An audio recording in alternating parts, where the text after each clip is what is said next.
Sheer thinking about the Renekton now. Udyr is still a strong early game champion. He just struggles a lot later on. Vayne is kind of disgusting there, actually. Vayne's really good. Alright, into game. Let's get into game 2.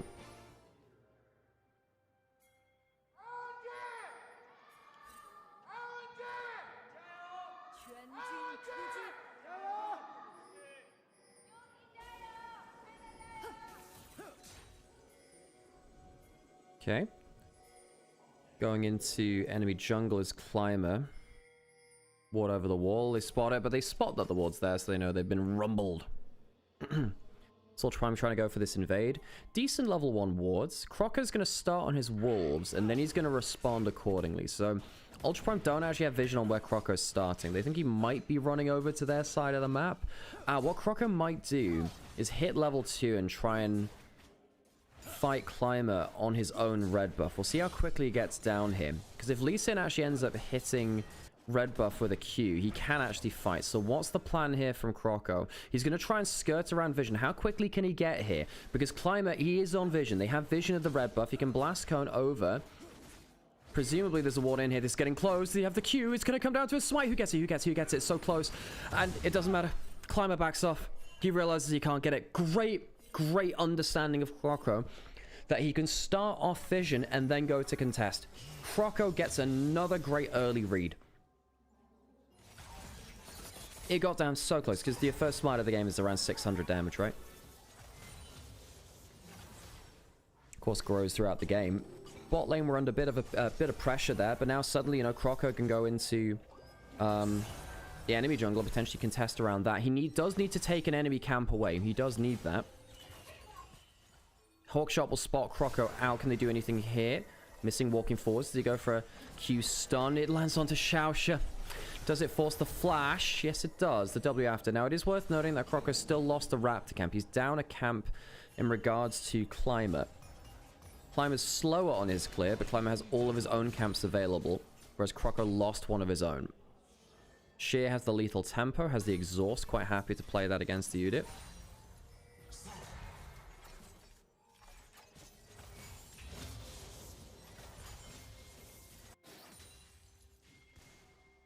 Bulldog pushing and Saber very effectively hit.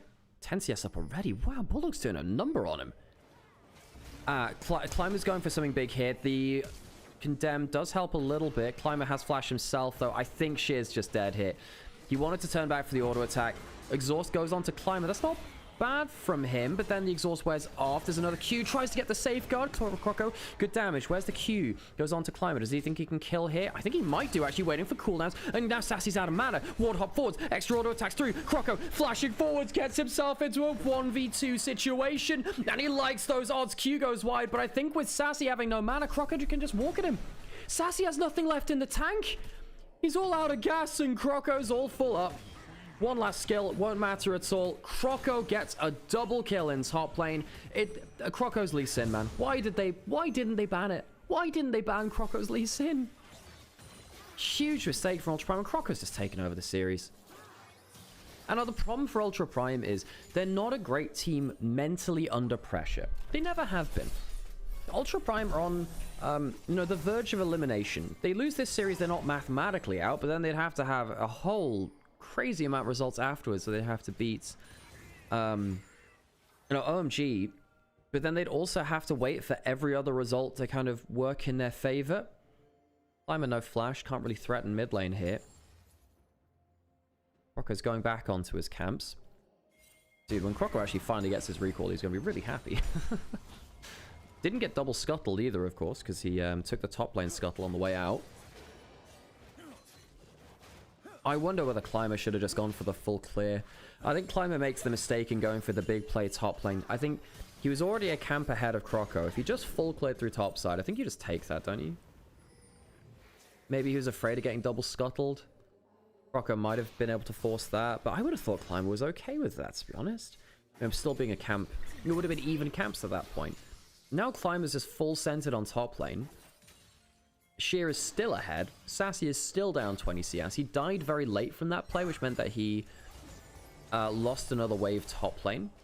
Oh, thank you so much for the raid there, Inside Esports. Hope that power spike was good. I did notice that you were online. Saw you all recording that one. So Croco is locked in Lee Sin, and for those of you who are LCK enjoyers or LPL enjoyers, you know that Croco is the most coin flippy jungler we have in the world right now. He's definitely up there. Well, he coin flipped good, very good this series. And Climate has no flash. He's heading towards a blast cone. It just won't matter. It just won't matter. Kill goes to Bulldog this time. He's also had a very good series so far. Ultra Prime, one of our weaker teams in the LPL. They're struggling. And they're definitely a team which don't deal well with pressure. LNG, they're a team which arguably could have been an Ascend last split, but fell apart at the final hurdle themselves. LNG and Ultra Prime in Group Nirvana will only play 5 series down here in our bottom group. They have a single round robin in Group Nirvana. Very few games. Croco, not quite at the level 6 yet. He could technically leech level 6 off the wave and maybe look for something there. Climber realizes Krugs are gone. Appreciate the raid though. And I hope the show was good. That reminds me, I've got to fill out an invoice for stuff there. Oh, I'm so bad at paperwork, chap. Climber is on he's on janitor duty a little bit here, folks. He's just got to clean up what he can. It's really hard for him. He has fallen so far behind that it's very hard to stay some small raptors. Doesn't stop Croco getting level 6 though. Which means that he can go for a big play. There's no encore on the other side, no Ash Arrow. Climber, even if he gets this scuttle, wouldn't get level 6. They're jumping forwards for the stun, looking for the perma CC. Doesn't Croco just kill them? They have the kick, which goes through them, gets a knock up onto someone else too. The Aurora's not doing bad there. Bulldog, not great from him on the Cassiopeia. But it still ends up being a 1-foot. Croco might follow that, you know? Croco might follow it. He's thinking about it. He's thinking about it. Stands still, considers his life choices, and chooses not to. Sassia teleported in for that play.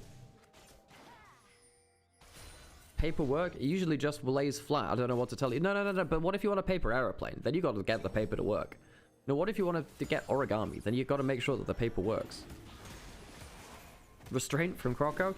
I know, right? Discretion is sometimes the better part of valor. Sometimes, very rarely, but occasionally. Bot lane walking up. Asher onto missing. Flashes away from it. Realizes that was on target. Good flash from him. Could have potentially led to some issues there. Croco gets the first dragon of the game for LNG.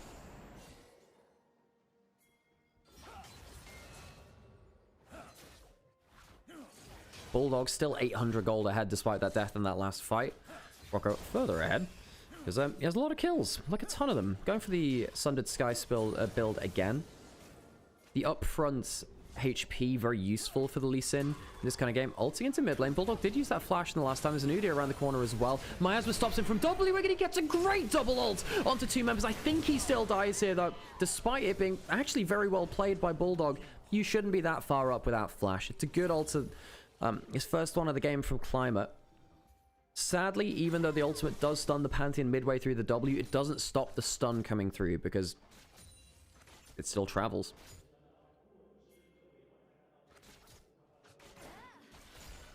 Eight minutes have gone by and almost as many kills as by late game last game. Yeah, last game was quite slow.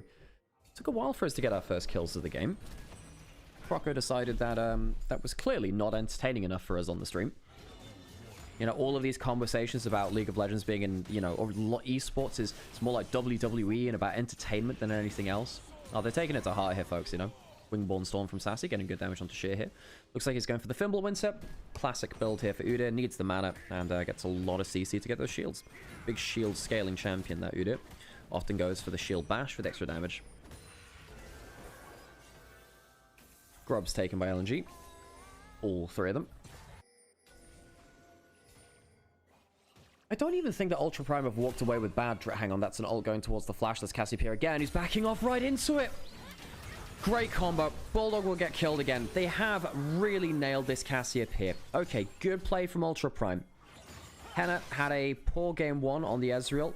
Was largely outplayed by 1xN. They don't have that many skills now to throw back at LNG. So Bulldog, who was at a decent gold lead, has lost a lot of that. And even Jungle, Climber, was very far behind. But he's picked up so many kills onto Croco that now he's fine there too. Got the kill top lane too, so he picked up 2 from Bulldog. Potential fight here from Croco. Does he jump forwards? Does have the flash for a kick. Poor Bulldog. Well, he's still ahead in goal, but Yeah, he shouldn't have been stood up so far, really. He goes wide.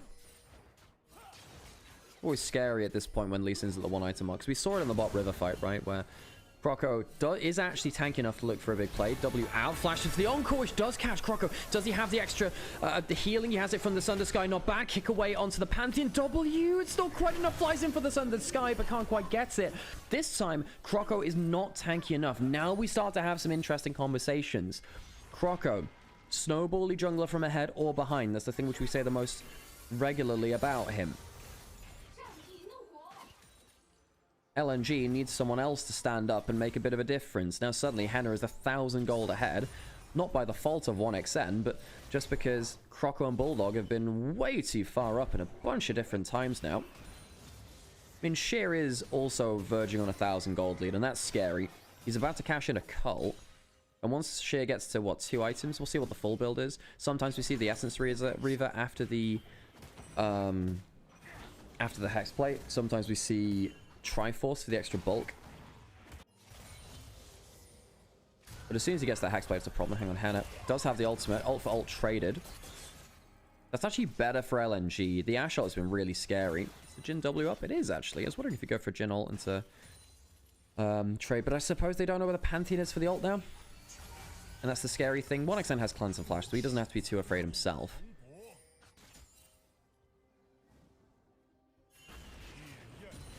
Sheer 1 million off of the cult. There you go. 1.3k up. Very happy. This Vayne is just scaling. Just scaling. And it is going to be the kind of game where the Vayne can out-duel anyone. How is Udyr in the late game? Doesn't scale as well as a tank as other tanks. Does have decent damage, but struggles to get it down. He doesn't have that much target access in late game unless he has Flash. And he's not running something like a Ghost either for continued move speed. His damage is good for a tank, but it's just not... It's just not what they're going to be able to... I don't think he's going to be able to put that down very easily in this kind of game. He's going to need a lot of help from his team to have someone CC'd up in front of him.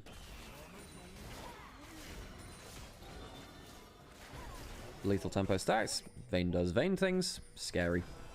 Ash Arrow not up right now. Potential of Croco looking for a kick, I suppose. That gold lead definitely not looking as hot as it was before, despite the fact that LNG is still 1k ahead as a team.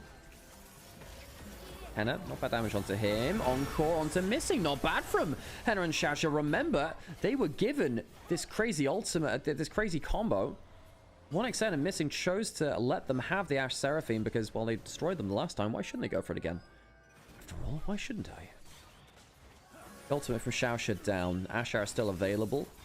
Perhaps LNG just chill out for a bit. They just chill out and they let Sheer scale.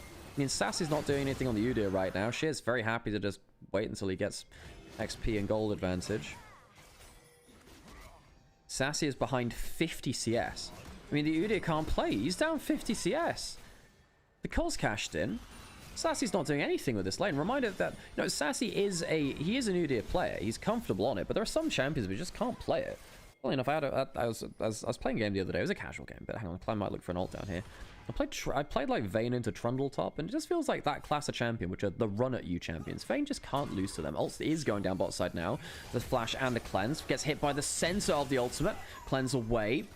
Not bad survive there from 1xN, but using both summoners is definitely not what he wanted. The wave is just about to die. Lee Sin's coming in. Summoners that were used by 1xN. Ultra Prime do have summoners to use themselves, but they don't have a lot of ultimates. Tries to W to the side, but Croco may well just die for the play. Under Sky healing's not bad. Where is Sheer in all this mess? The Vayne's got to get value, and he's going straight into it. Here comes the Vayne. The scary top laner has the lead and is looking to outplay in the 1v2. Is getting close to E. So scary. W. Just enough to get away, goes invisible, but I think the Suns will be enough. No, the Q, but the W kills him from the Henna. I just shout out random letters of the alphabet, and one of them will definitely be right. Henna kills with the W. So Sheer goes into the play, but it's a lost one. I don't know what Croco's doing. Croco loves to make the big play, but the restraint isn't there. I mean, Sheer was really waiting to get into that first play of the game, but he needed a little bit of extra help on the backline. Ended up in the 1v2. The E from Climber made all the difference there at the end. Now, the teleport did come in from Sheer, and then Sheer just gets like immediately stunned, and then the kick is only onto one oh no, it doesn't even get a kick onto anyone. It's just onto Xiaoxia. Croco misses the kick angle. If he gets a multi-man kick, the damage probably is enough. You notice that Sassy goes straight into the middle of it, puts down the Boingdom Spawn Storm. The ult isn't bad from Bulldog, but you notice that Sassy actually gets to go forwards and get a good amount down. Shears then left in 1v2, very nearly picks up a kill from that. I wonder whether he should have done damage onto Henna instead, try to force that flash.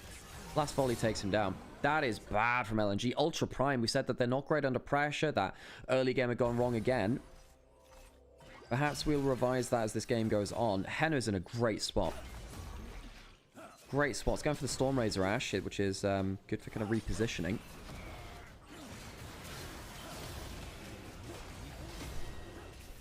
Herald being taken by Ultra Prime. Sheer is getting a bot lane, sorry, he's happy with that. So the individual gold lead to Sheer is going to get scary. Potential jump forwards from Crocker. Has the flash. Can he land a Q there? Saber position in front of the wave. It's actually quite dangerous there. Crocker doesn't find the play though. Sheer will get himself, I think, the full turret here. Although mid lane is going to get hit by the Herald. 1xN can't wave clear this one for forever. Good game from Shaosha, by the way, too. Light is on cause. Mikhails will shrug off the Ashe ultimate. Finally has that item. Big for him. Ult stops the Herald going down. He actually dies anyway. Wait. Wait, why the Vitality 2018 logo? Huh? What is it? Why has Vitality got the 2018 logo? What's... Why has he got... What link does missing have with Vitality? Does anyone know? Huh. I don't quite get that. The bees. Well, if anyone knows about the location, like the connection there, guess we'll find out. Bulldog gonna go behind Sassy here. He should be able to walk his way out of danger. Bulldog, the Deathfire Touch is scary, but not scary enough. Bulldog has the... he's not going for the healing boots, by the way. He's gone for the cooldown boots. He's gone Rod of Ages as well.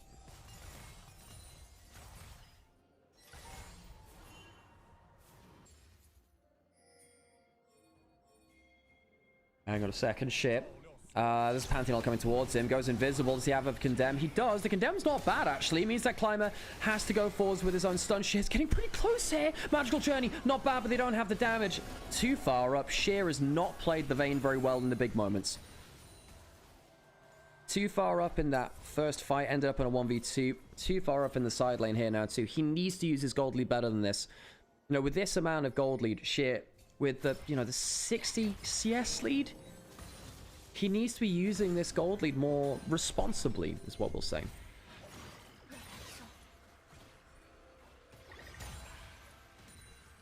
It's probably because it looks like a bee. The thing is, so many of Vitality's logos look like bees, so that's what it's meant to be anyway, so... Oh, hang on, the missing ultimate goes wide. I was wondering whether connect the CC. No. Ashe Arrow now onto Croco. Mikhails will shrug that off. Sassy teleporting up. Okay. Guess he thought that play would lead into something more. Sheer coming out of the map. Croco. Once again going very deep. It's a 3-man encore. Shaosha on point. The ultimate from Cassiopeia ends up disengaging the play though. 1xM does have both summons. He might need to use them actually. Condemn from Sheer. Sheer teleported in for that, did he? Actually not sure about that one. I think he actually just walked up for that one. My bad. Yeah, his teleport's on cooldown. Just walked his way over. I think LNG... This is what happens when the early lead doesn't come about for them. You know, they try and look for the big play and they don't have the gold for it anymore. Croco has really been struggling. Climbers had a very good Pantheon game, actually. Bulldog managed to hold on to a gold lead despite those kills in mid lane earlier. Dragon Ball Ultra Prime started here.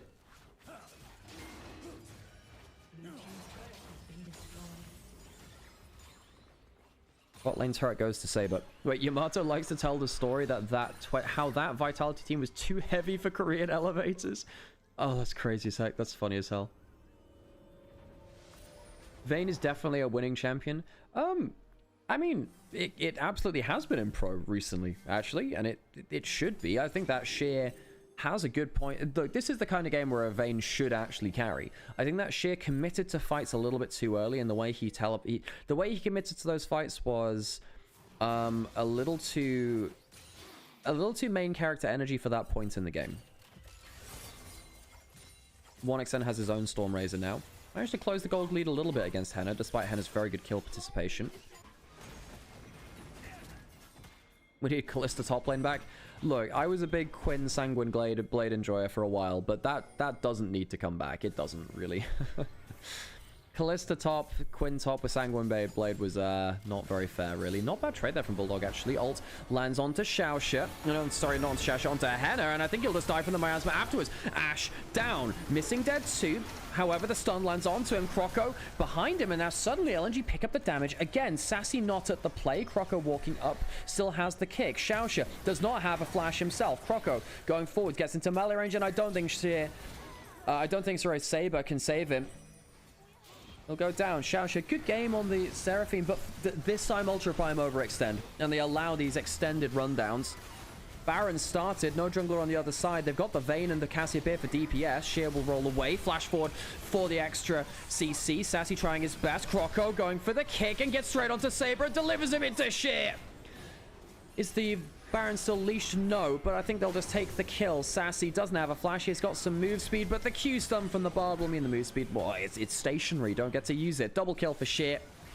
Vayne picks up even more gold. It's not been the cleanest game from Sheer in the early game, but the gold now means that it's very hard to really resist that Vayne as the game goes on. Good ult onto Henna. I thought it was Xiaoxia at first because the shield was on my back. The Ashe gets caught. Great pick onto the AD carry. Pantheon ult ends up killing Missing. It's a 1-for-1, but then Climber's in way too deep. I mean, if Henna can survive by flashing away, then that's a good ultimate. But the miasma makes that play a winning play for LNG. Hey, really appreciate the sub there, Mecha.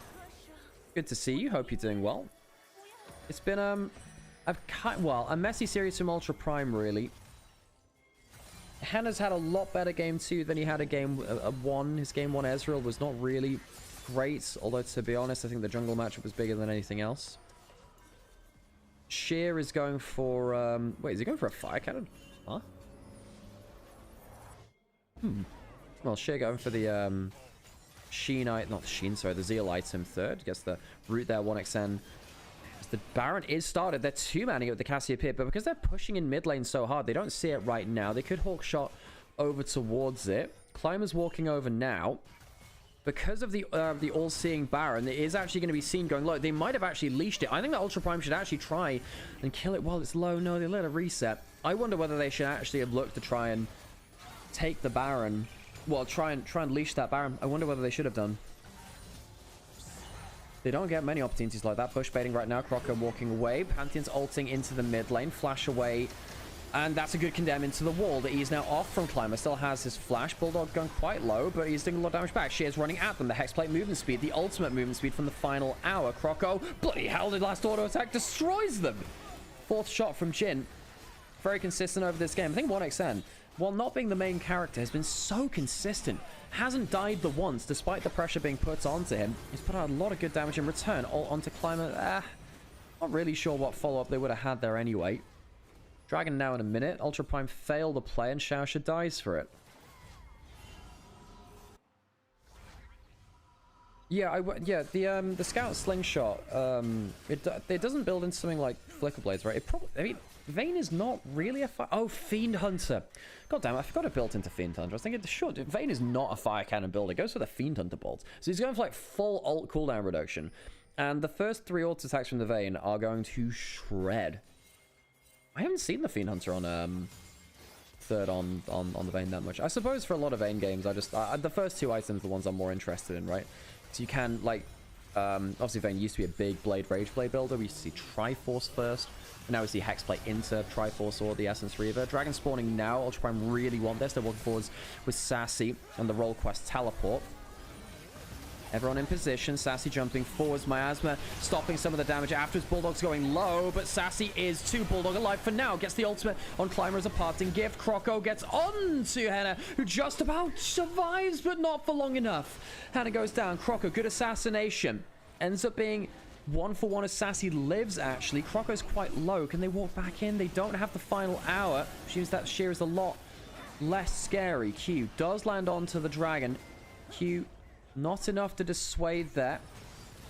Jhin W won't steal. Ultra Prime take down The enemy Cassiopeia get onto the dragon, and they get themselves their dragon. That's not bad for them. Considering the position they were in the game, it felt like the fights were really going against them.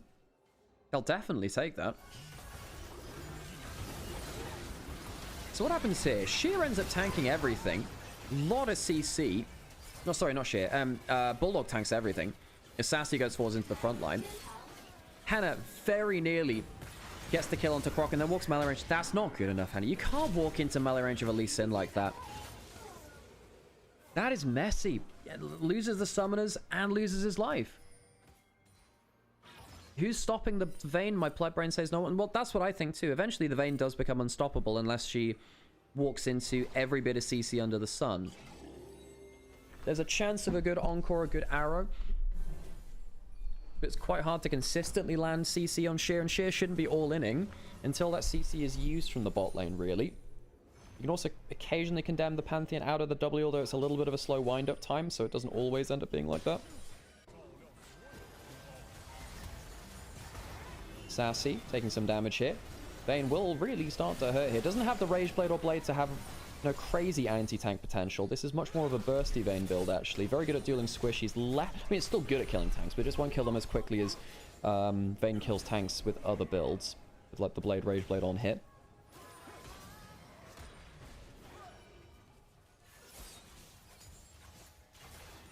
Phantom Dancer for Hannah. Big movement speed from the Storm Razor Phantom Dancer to try and kite away. Almost there at the Infinity Edge. There might be a Baron start here, actually. Hang on, LNG needs to be careful. Baron start. Nope, not going to be there, actually. I just saw them moving as 5, and I thought there was a bit of a worry. Might have tried to force out Sheer's teleport then disengage. But of course, if Sheer teleported late, then things get scary.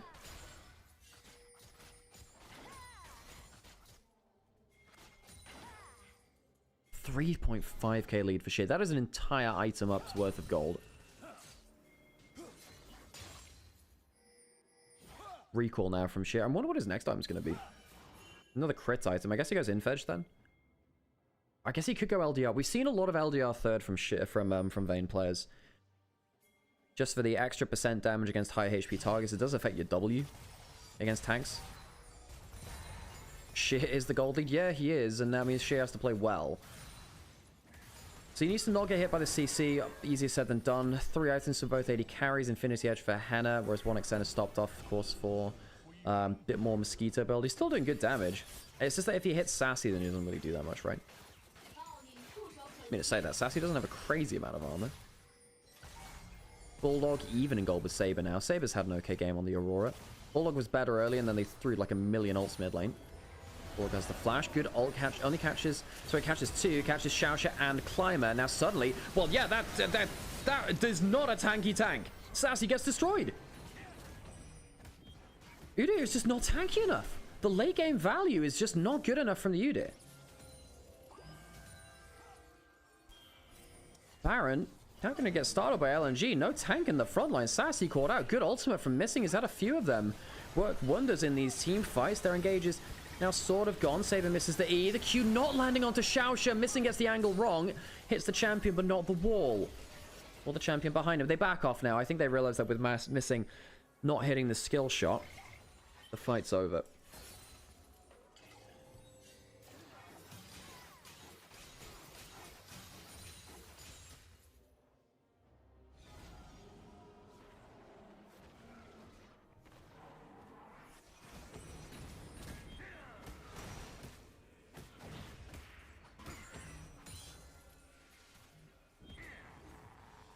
Apparently Doonby hasn't played a professional match yet in Dota 2. I thought that he... Well, I knew that he was playing a load of Dota, but I didn't think he was going pro. I know there was the April Fool's thing of him joining T1, but that wasn't, you know, the same. Okay, so Dragon up in 30 seconds to be Infernal Soul for Ultra Prime. That's a win condition for Ultra Prime. So Sheer needs to have a good fight. We'll see if Missing can get that good engage again. Sassy cannot afford to get just isolated in the front line like that again. Skill shots Missing onto Bulldog. W onto Climber. Pulls out that E. Hannah jumping forwards. Good damage onto Missing. Ults onto the other side of it. Sassy going through. And Saber pulls the ultimate too. Hannah really trying to keep things in his own court here. Good ultimate onto Bulldog. Good damage onto the Cassiopeia. Q's landing, but Sheer's not got the damage here either. Sheer's out of the play. Ultra Prime are going to get themselves Infernal Soul. Incredible play from Hannah.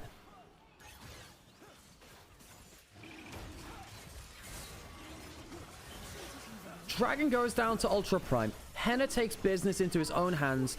Sheer not able to find isolated targets, and Bulldog is struggling. Had the flash there, but not able to escape the encore. What happened to him in that fight? CC came through. Bulldog doesn't use the Zhonya's, doesn't use the flash, goes down. That's incredibly important. Dodges out on the initial play there, jumps forwards.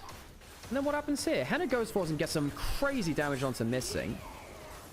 But then what happens to Bulldog? Does he just get Flash Pantheon stunned?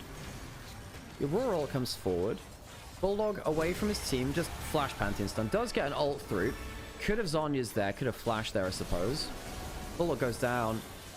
I mean, he was out of position when Henna had his all-in. It's very good from the Ashe. So now Infernal Soul for Ultra Prime. This should be a winning game angle for Ultra Prime now. I think they have way too much damage now. Croco, I think that his mechanical plays have become harder and harder to make as the game goes on. Vayne's coming in now. Baron's going quite low. They do have the Bard ult to slow this. Ult goes onto himself because he doesn't have the Mikhail's up off cooldown just yet. Magical Journey won't save him right now. Sassy, I'm not sure he wanted that, actually. Sheer gets to go and force the flash from him. That Magical Journey actually ended up being a bit of a problem there for Udyr. They can go back towards it. Sassy's going to heal up as he can.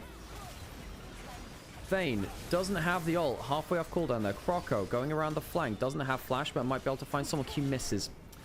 He needs to get onto Henna anyway. Henna has flash. W lands from the Jhin. Ult's not bad. Saber's going low. Sheer's trying to find himself the crits. It's not bad. Gets out of vision, though. Saber hops away very, very close. Henna's low, too, though. The Baron's almost assisting onto him. Climber goes forwards, assassinates the Vayne. The gold lead is gone. However, Jhin gets a double. The Jhin Ws have been so excellent from 1xN. X marks the spot. The accuracy is great. Pantheon ulting in towards the Baron, looking for the steal. Croco goes low, gets the Q onto Climber, who has the GA. Doesn't have it onto the Baron, though. It's taken by Lee Sin. Climber goes down low with the Saber passive, doing damage, but not enough onto Bulldog. 1xN is low, cleanses through. Pantheon down. I think LNG have clutched it against the Infernal Soul. It is a mess. You know, initially, Missing goes down, but Sassy loses the flash. A lot of the ults are used. And then some way in that play, Sheer ends up finding some isolated damage against both Saber and other people as well. So initially, I mean, Saber gets hit by, you know, the Jhin and the Cassiopeia. Then Sheer manages to get onto both these backliners, loses vision there for a second, which is why it looks awkward. Maybe if he'd rolled against the wall, he could have got the quick double auto attack. Then gets jumped on by Climber. I actually think Sheer plays that quite poorly. If he'd flashed earlier than auto reset against the wall with a Q, he would have stayed in range and potentially got the quick second auto. So a mistake from him. Luckily, rest of the team in Bulldog and 1xN particularly had a much better fight this time.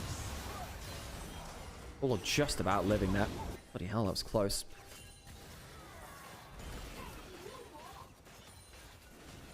Hard to play the low-range AD carry of the Vayne. Does have that Noon Quiver now. Tower's going to go down. Jhin is still 4-0-8, by the way. I think that 1xN is my player of the game. The way that he's managed to influence this game and not die is incredibly important. His Jhin Ws have been very important. Potential jump in towards bot lane. There's no cleanse on him now. But Bulldog's the target instead. The Encore goes through it. I think the Jhin will go down with it as well. Sheer into the backline. Goes into the Udyr. And he just rolls in and dies. A bit of Vayne spotting there. He's gone down. And suddenly the Baron's all wiped out. The kick's good. But I do wonder whether Sheer just had to roll backwards there. Just take the L trade. Just allow the members to die. First death of the game for 1xN as we were praising him. Bulldog has been caught out of position so much. Ultra Prime doing a good job of engaging onto him. I think that Climber and Shaosha have had a great time getting onto the backline.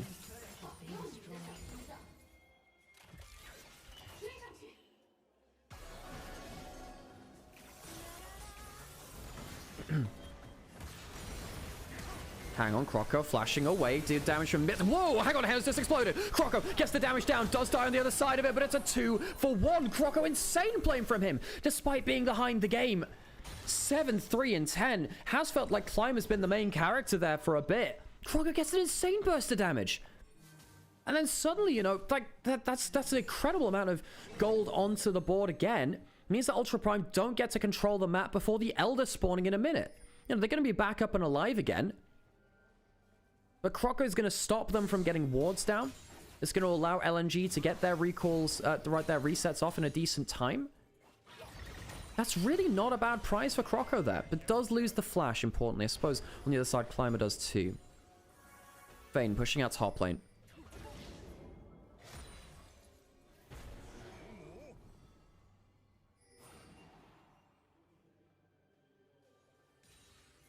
LNG's draft is better only if they're not playing a 5-on-5 skirmishes. I don't think that's true. I think that Jhin causes a lot of issues for them, as we're seeing.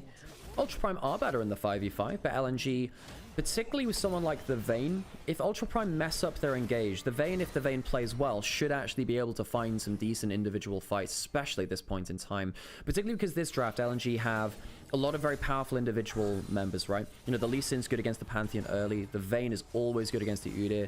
Bot lane is somewhat even, and the mid lane's winning. So they have effectively 3 winning lanes in a good jungle matchup. So that makes the draft very powerful in its own right.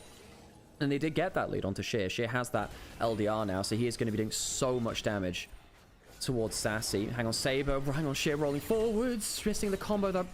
Saber, if he proto-belted for that, perhaps would have been the chunk they needed. Both of the AD carries were stood on top of each other. Jhin not really doing that much damage to the Udyr, but then again, that's not really his job. That's Vayne's job instead. Elder alive now. Not bad damage from 1xN. Miss it. No, he hits the W there. Shield comes up again. Pantheon jumping into the backline. Jumping forwards onto the Jhin, who cleanses away. The Encore doesn't hit the Jhin on the backline. It's a very good bottled. And he'll end up getting damage onto Henna on the backline. Sheer goes down, though. Sheer goes down, and perhaps the damage goes with it. Croco goes into the backline. Can't quite kill Climber. LNG do not clutch it out. Sheer can't do enough on the Vayne. Gets the gold lead, but for what? Ultra Prime clutch out. Deal with damage in the 5v5. Good damage from 1xN. Trades one back. It's now suddenly a 3 for 2. 1xN, I mean, what can he do here, though? Saber walking over. Fourth shot's not bad. Ends up getting away from the Q. Flash forward from Henna. I don't think 1xN will do enough there. Jhin very nearly kills him. Red buff so close, missing. One more auto will do it.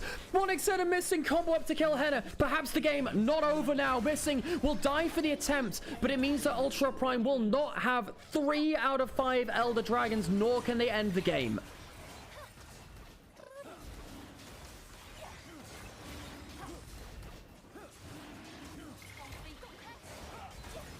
They can stall for Udyr. That's a good point. They can get 3 out of their 5 elders here. Teleport in from Sassy. I guess they'll run straight up towards the Baron afterwards. Sheer is just not able to do enough in these fights. Ultra Prime are keeping their battle lines fairly effectively. No, Sheer gets hit by the Ashe ult. He rolls too early. He pops the ult and he Qs immediately. Gets hit by the ult, rolls forwards again to go invisible. Sheer goes into melee range of 4 people and dies. I get that he's trying to kill Henna, but I think that Sheer just rolling into 4 people, surely that's just a huge mistake, no? He's got such a big gold lead. 1xN does save the game. 1xN, if he doesn't make that play legitimately, I think they just lose there and then. I mean, it's still going to be Elder and Baron for Ultra Prime. Don't get me wrong, they're still. And the Infernal Soul. But LNG, I think, you know, Croco made the mistakes early game to throw his individual lead. Later on, I think Sheer has not done enough with his own gold lead, and now Ultra Prime have themselves their late game death ball dream scenario. I'm not sure LNG can do much. There's not a crazy amount of wave clear, right? Where's the Ashe arrow coming through? There it is, onto Bulldog. The ultimate not good enough. The Elder will one-shot him. And without the Cassiopeia, I'm just not sure what LNG could do. I think we're likely going through to a 3rd game. The Jhin ultimate only going to be onto the Udyr. It's not really who they need. 4th shot goes wide. It was perspective anyway. Croco does have flash. I don't think that's going to be enough. Encore goes through. And 1xN is left ruining the deaths of his teammates. He'll survive, but at what cost? At the cost of the Nexus, we go to a 3rd game. Ultra Prime hang. Mordekaiser is good versus Yuumi because you can pull the Zeri out and then the Yuumi can't. Of our first series of the day. 2nd series coming right up after this will be JDG BLG. Stick around for that.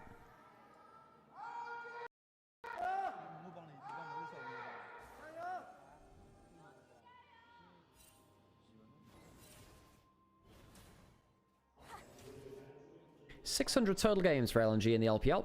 Been here for a little while. Remember them in 20... Oh God, was it 2021? The Derby roster. Was it 2020? I think it was 2020 rather. I think it was. The Arla roster there. Not bad trading there from LNG, actually. They're pretty happy to keep their...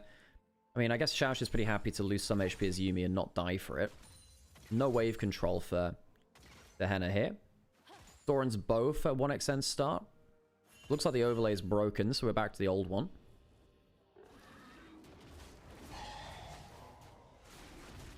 You think that Ultra Prime is better if they play for a skirmish and pick comp?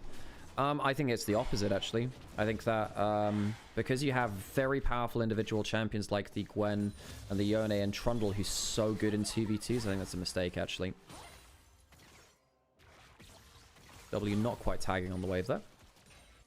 Both junglers going top to bot. Trundle has misread this. Wait, what's Trogger doing? He's going back around the... I mean, if he gets flash off a Saber, it's a big win. I mean, Saber shouldn't be expecting this at all. Good charm, though, and he gets the electrocute trade. I mean, that's just a failed gank by Croco. He gets nothing out of that. Saber ends up getting a great charm onto Bulldog. And now, you know, Bulldog goes in for a heavy trade, loses it. The Ahri does beat the Yone before level 6 and before first back, really, particularly.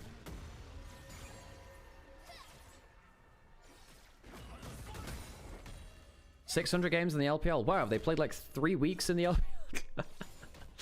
We do have a lot of games here at LPL. We have like a ton of them. LNG, famously, I think they played something like...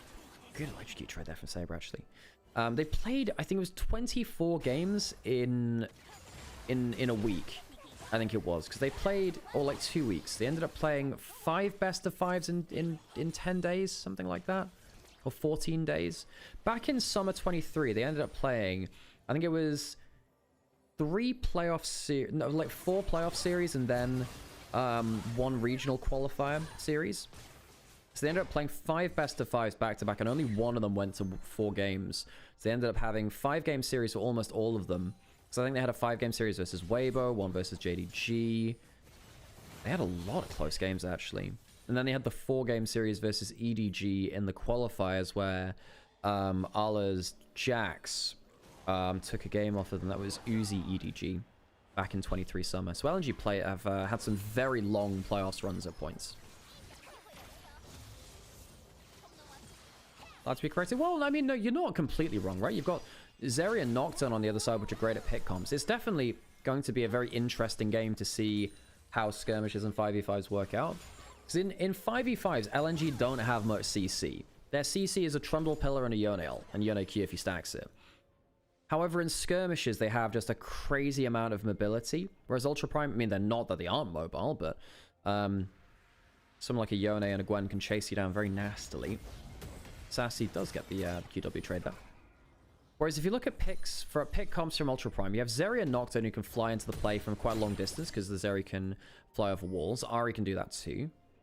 But then in the team fights, they do have frontline, backline, and they have, you know, decent ability to peel for their backline. It's not like Ultra Prime have a crazy amount of CC either. They've got Cassante and they've got Charm, really. That's it. I mean, the Fear Tether doesn't really count. It's too long to proc. With such a mobile draft, with very little CC, that mobility is going to be very fun to watch. Saber hasn't got that much of a lead in mid lane. I thought he would do. Now, especially after that heavy trade onto Yone. He's not actually been able to deny that much CS, though, from Bulldog. Climber coming bot side, checking if there's a ward. Doesn't spot anything there. Jumping forwards is Hannah. They put down the exhaust after missing. Lands the slow with the glitter lance. Here comes Climber. End up getting themselves a lot of move speed with the Ghost. 1xn actually managed to defend things off, and Hannah's now on the bad end of a trade here too. Nocturne, not the best early ganker for a reason here. Ends up being the heal and the Ghost popped by 1xn and missing, but they end up still taking a very good HP trade. Croco walking over towards Climber. I think he does win the early 1v1s. Needs to be, no, needs to be a little careful here, buddy. Good pillar away.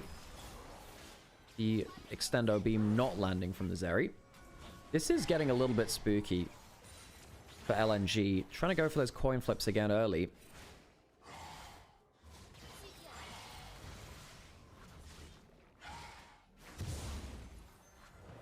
Gromp taken by Climber.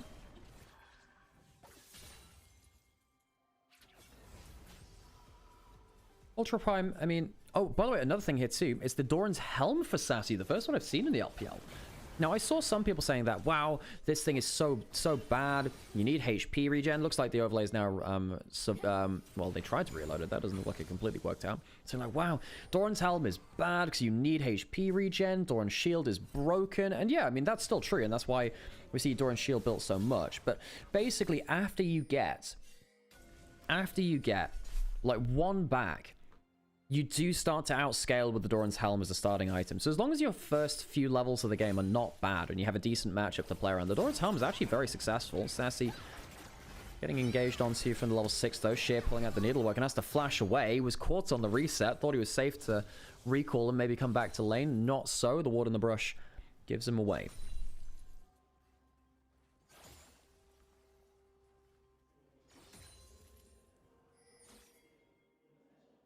-1, sheer misses the cannon. Oops. Still up 10 CS though. Happy with that. Hey, Simi, good to see you.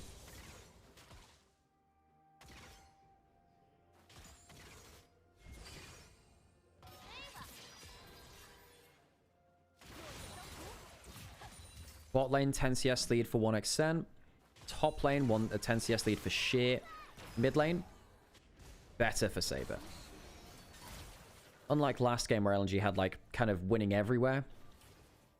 A little bit more contested in the early game this time. Though they still had that slight lead. The overlay is back now. Cool.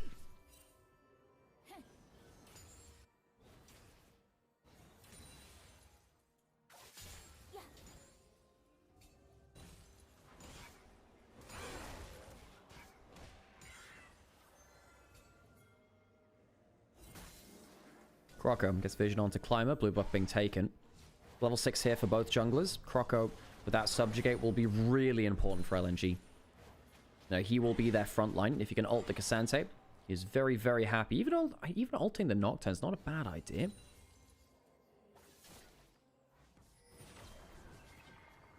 Who wins scaling late here?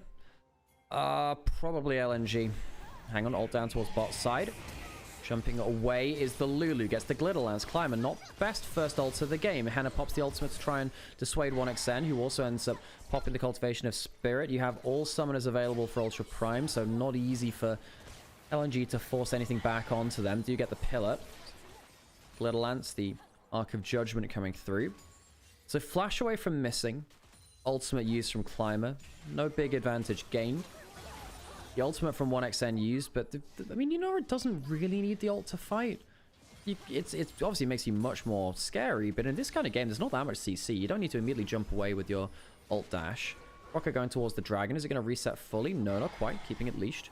I'm spotted here. Missing still has his wild growth. No ultimate for the Zeri. Zeri is quite ult dependent, though, I will say. Going quite low. Might go down to a smite fight. 3v2 briefly. The Q missing from Climber. 1xn getting good damage. Good polymorph. Dragon taken by Trundle. Here comes the Yone. They still have flashes. They might need to flash away from a Yone ult if it comes to it. No, they don't use it. Is there a teleport behind? Yes, there is. 1xn has flash. Charm. No, it's just a bad flash. Good kill there from Saber. Comes out of the blue. Still has a lot of damage available. He still has the charm. And 1xn doesn't flash the wall. Goes down. Great teleport from Saber. Now he's 1,000 gold ahead. Gets himself first blood, gets an assist, gets a Dark Seal stack gets 3 of them. Gets 2 from the kill, 1 from the assist, gets 2 Ultimate Hunter stacks, and LNG were just not ready for that fight. Great teleport in from Saber. They were not expecting that angle at all. That is so important. Ultra Prime. No, we've got to start talking way more about the stakes here again, because we thought that LNG, particularly even in that second game, were probably going to walk away with the victory. Ultra Prime are almost fighting for survival here. If they win, they drag everything into a 2-win mess.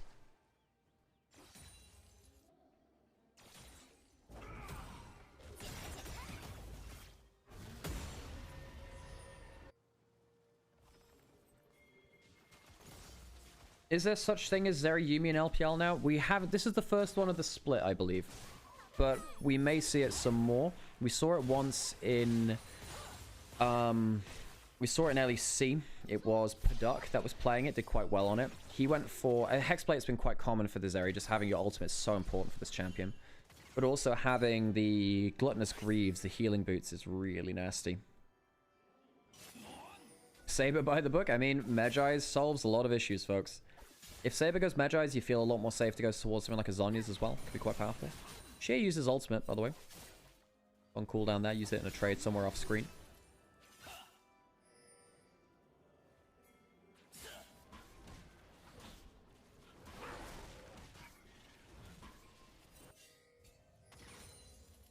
And IP played it last season, trying to play around the cannon minion there. Henna and Xiaoxia pop ults, or pop the ult to stop 1xN getting that cannon minion. 1xN also used his ultimate, transcending the spirit. Climber is on bot side, has Hexblade himself, and he has ultimate. Not really sure. They can't dive this, not against a Wild Growth. I don't know about this one. There's a Wild Growth available that goes through. It's going to be maybe a 1-for-1. No, call me a liar. Good kill from them.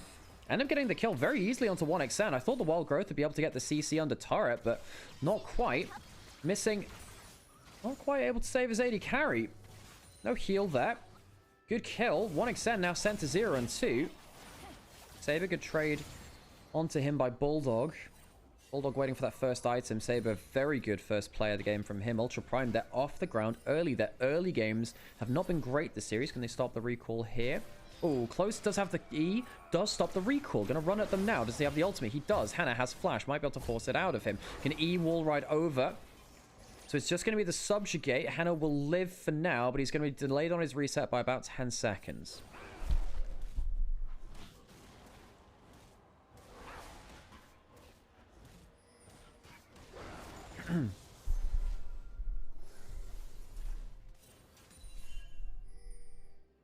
Let's have a talk about item completions elsewhere. Koenig Rooker for Sassy.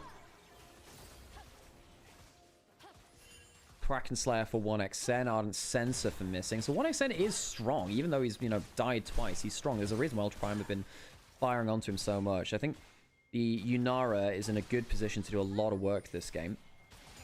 It's not going to be the healing boots from Henna, by the way. It's going to go for the Berserker Greaves.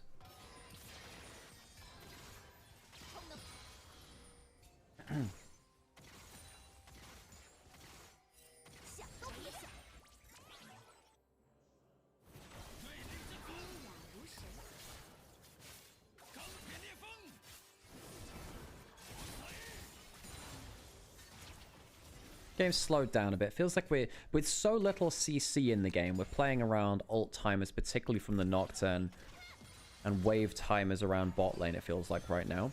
Top lane's been quite uninteractive. Sheer getting a lead, but nothing game breaking. Croco has Triforce. He's pretty happy with that. You sometimes see the Thunder Sky jump forwards from Henna. There we go. Playing around wave timings and ultimate timers around bot lane. Good damage onto 1xN. He popped the Ghost there. There's Ghost for ult trade. Pretty happy with that Ultra Prime. They need to be afraid of the Nocturne coming down. Henna, who had such a poor game one, playing very well now. Wild Growth here again. Climber might actually jump on bot lane. He could jump on 1xN. Alright, 1xN are missing. Able to stay under turret here.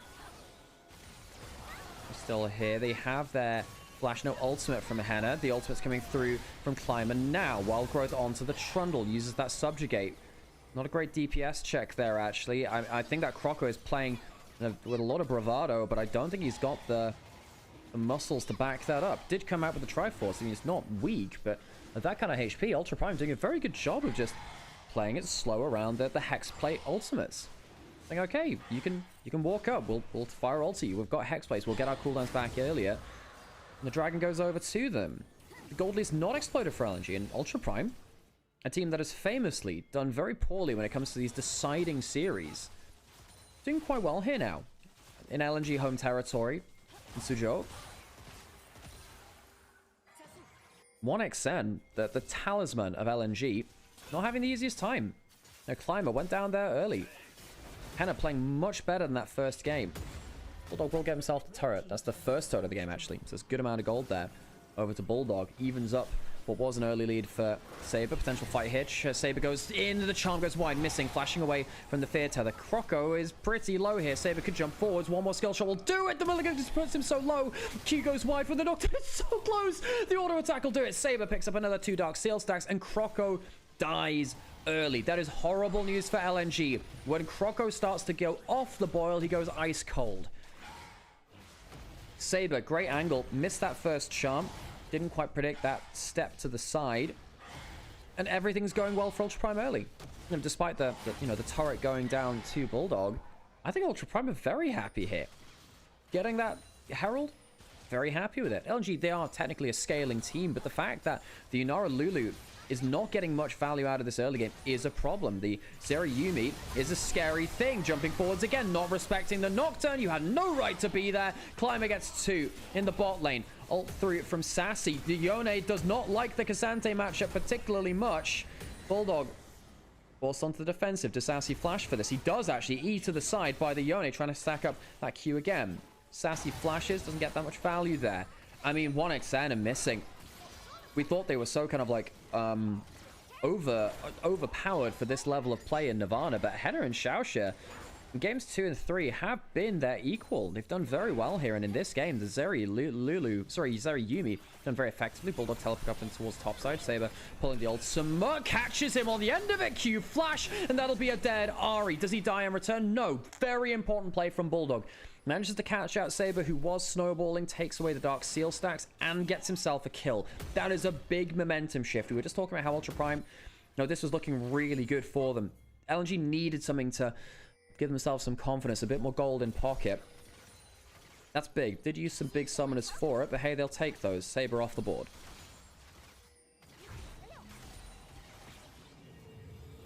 Oh yeah, Saber is going to go Protobell. I think it's a mistake. I think that this kind of game, you are so able to carry as the Ahri. I don't think you need a Protobell. I don't think you need it. There isn't enough CC on the other side to be dodging it. Against some mage matchups or long range compositions, I see it. I think that the more melees there are on the other team as Ahri, you don't want to, the less likely it is you want to build the Protobell. Even though it's really cheap as a second item.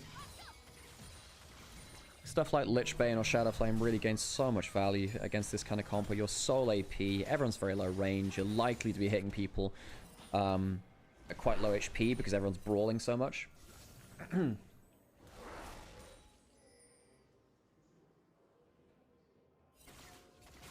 That last death in mid lane from 1xN missing, they must have just not known where the Nocturne was, or maybe they thought that the Nocturne was out of range, but bad deaths in the mid lane. We were saying that, 1xN, one of the best Yunaras out there. Doesn't seem like it this game, though. It's more about the decision making. 1xN, scary AD carry. Still ahead in gold compared to Henna, by the way. Partly because of that cult. All the pressure has been put on by Climber, who's had an incredible Nocturne game. Now, Ultra Prime, a team which, as we said last split, was very Saber driven. Climber has become more and more of a driving force for this team.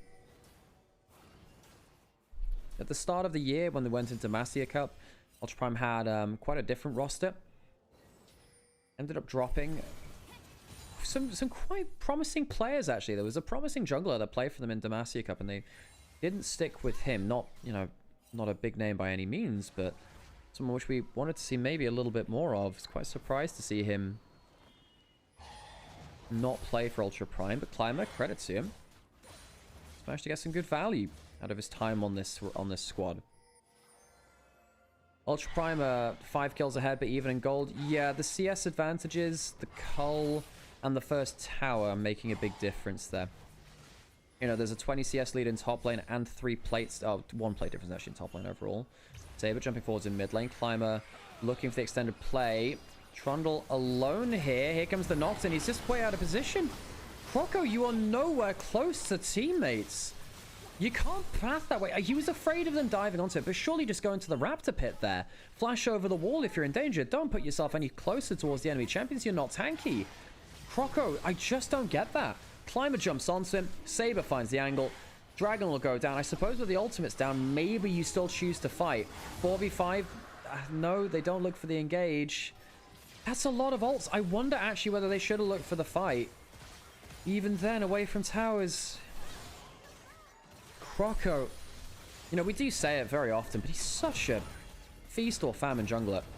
And this is actually the big problem of LNG going, with their prospects of Ascend or playing against top teams, is that Croco is so good when he gets ahead, but if he does get rocked in the early game, this guy falls off a cliff. We saw this versus WE in the effective promotion series last split, in 1xN, and he traded back onto by Henna very effectively there. Good damage, though. Croco walking forwards. A little bit scary. Walking into Climber, who's got, 4 kills, 2 items. That Stride Breaker is terrifying. Deadman's play almost in from Croco, but he's not had an easy time of it. Hey, I think Raptor's a good jungler. Don't you put him on the same list as, like, Croco and... Hang on, jumping force. He's gone to the base! No! He's jumping to the base! What is happening, Climber? No! He hits it at just the wrong point in the recall. I have not seen that for many a year. Nocturne flies into the Nexus turrets. He's got his head in his hands. And he has every right to. The kill goes to Sheer, the scaling Gwen. They're going to go to Barret. Oh my god, no. Only Ultra Prime could have heartbreak like this. I can't believe it. It's not a bug. It's not a bug. It follows him all the way to the base. The Baron now started up, trying to get the knock out of the pit. Jump over the wall from Sheer. Sassy goes down. Sheer will go back in, and they'll go back to the Baron pillar onto Saber. I am... Very rarely do you see a play completely shatter a team before your eyes, and yet, ladies and gentlemen, of course everyone else, we are in that scenario. Climber flies into the Nexus. 1xN was so far through his recall that he ends up following him all the way back. The recall completes, and he follows him all the way home. He doesn't realize it. He doesn't think it's on him. Sees him come through. Sheer completes the recall. Climber is dead. It leads to a Baron. What dark entity is following Ultra Prime? What have they done to deserve this? Ultra Prime is one of those teams where it is like I've watched Ultra Prime for many years now, and I've seen them get single games away from astounding victories. I've seen them take games off of top teams occasionally. They're trying to deny the Baron buff now. Can they somehow break back this momentum? The turret goes down. This fight's not looking good for Ultra Prime. They've formed up in the 5v5. Bulldog completely whiffs the ultimate. Perhaps it doesn't matter, though. Gwen goes down. Ari gets the kill and gets a reset. Perhaps Saber can carry. Where's the charm? W back. Last charm does hit onto Croco. That's not bad. They're not in position now. 1xN jumps forwards to protect his teammates. Baron buff still on for LNG. They're still very happy. Flash forwards for the polymorph. Flash for flash. They'll take that. Henna. Not in a bad spot. I'm genuinely so heartbroken for Ultra Prime.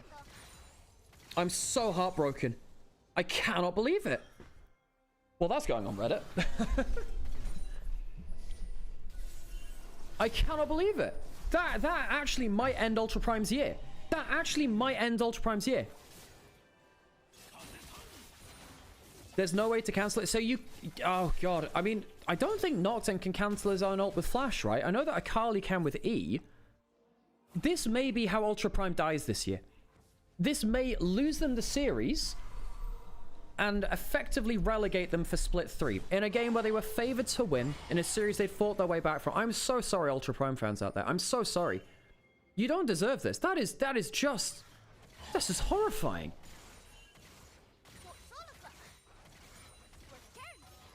Yeah, so if anyone wants to post that on like Twitter and Reddit, maybe now is the time. Jesus Christ.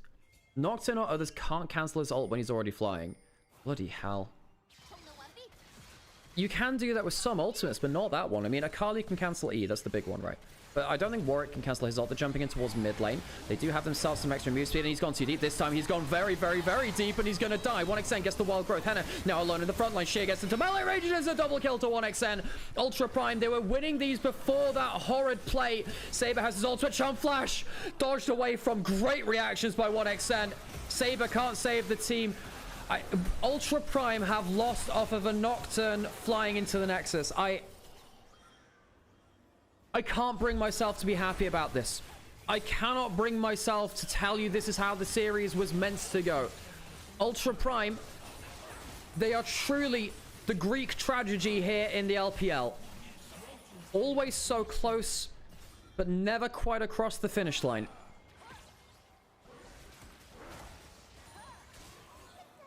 I'm angry for them. I'm upset for them. It's not a bug. It is how it is. It's just one of those freak interactions where you don't expect it to happen like that. May have been a 1/10 of a second off, if that.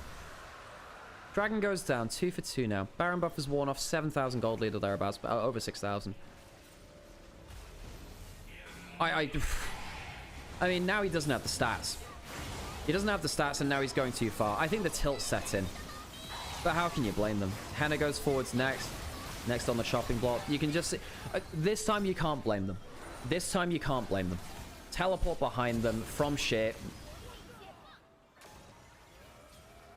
The game is falling apart. Xiaoxi's dead. Trying to ward. I'm so sorry, Ultra Prime. I'm so sorry. This is not what you deserved. LNG shouldn't be happy about that either. Again, it's not a bug. It is what it is. An entire season may be determined off of one play. Ultra Prime lose this series. They're in an awful spot. Technically not mathematically eliminated. They do have OMG to face. But they're dependent on the other results now. LNG will go to 3 wins.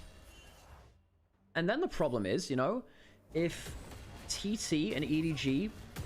Well, TT and EDG have to face each other, but if EDG face OMG and beat them and TT beat EDG, then Ultra Prime are out. Their fate is no longer in their own hands. And again, folks, this is not a planned thing. You saw how Climber reacted. He was heartbroken by that play. I can't believe it. That's not a bug, folks. That's ridiculous.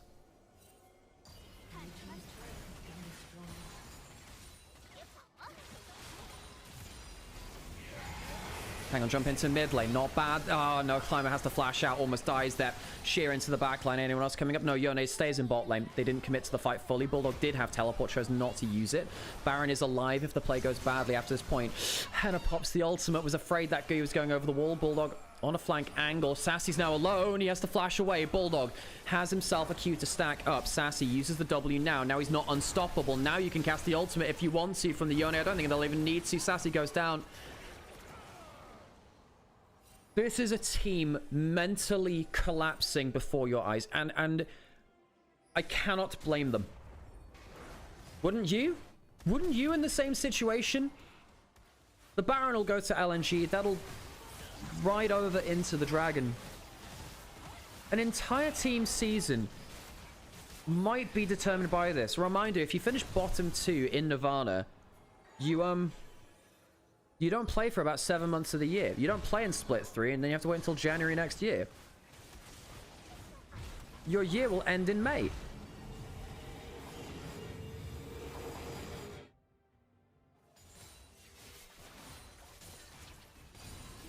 No, I don't think they will cringe. No, they won't.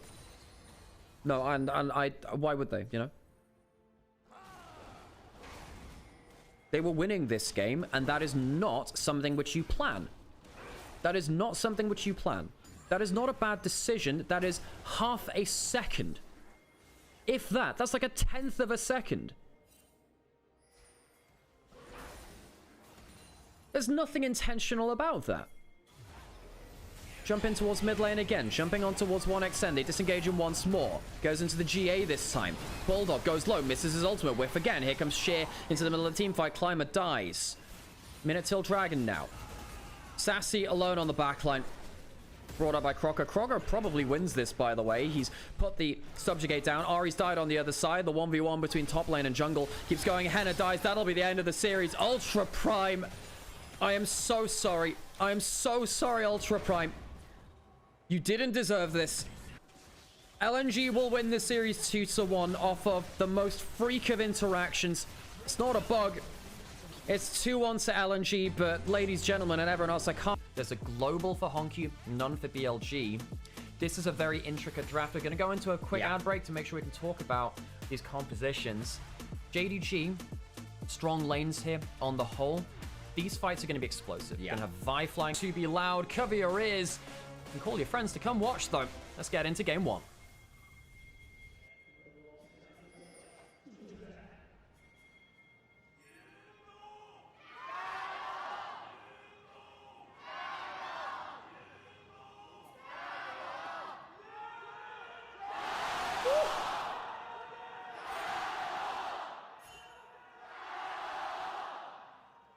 It's looking mighty full out there. The Jing Dong chant leader is here. The JD chants were decent. The problem is the seats have been bought out by the BLG fans, and they are in there in force. Yeah, BLG international champions traveling here to Beijing. Most interesting thing we got to watch right now is what Junja is doing. He's starting on blue buff, and he'll be walking across the other side of the rift. So he's going for the early invade again. Junja loves to do this, going towards the Raptors. Vi can't fight at this point. They will know he's heading there, though, so Shun will have ample information to work with. Bot lane is pushing in, makes it a little hard if JDG wants to go answer Shun. He's actually going towards his full bot side clear, wants to hit level 3, but that means that he's arguably going to be in a very rough spot trying to take away camps away from Junja. Junja might have got himself the early lead here. Yeah, you can see what's happening is we're going Raptors to Raptors from Junja, so that'll make things a bit spicy. He'll burn bot siders on. Just got a bit of a shout out there for his 600th game.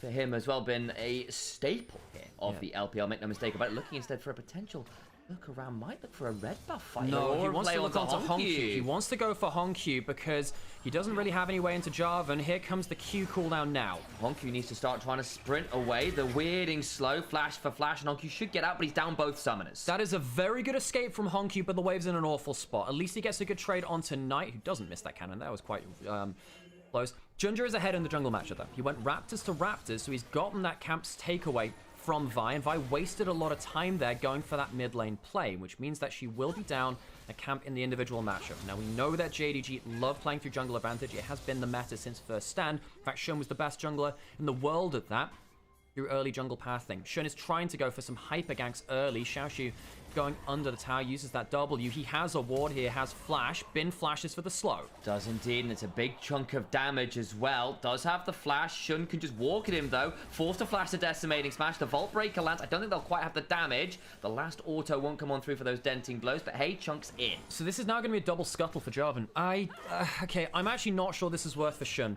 Now, we saw this at first stand when he went onto the Kiana. Junja's going to get the red buff steal. He's going to get the topside scuttle. I mean, Junja's just so far ahead in terms of jungle. What can Shun do? I think that he's gone for a very ambitious early start. He must get this smite or he's out of the game, Sam. He's going to queue into the bush here, lands that, can make the smite happen, gets that, and wins that big fight. Can now go towards the bot side scuttle crab as well, and Junja has still got camps he needs to get because his camps are on very weird timers Sam, now. that is game saving. That is game saving. Knight might end up getting comboed onto here by Hongyu. No, it won't happen. Junja is down a level despite all of his hard work. Should have just gotten away with real murder there, Sam. He should never get that red buff. Junja just got the level 4 there off the wave in mid.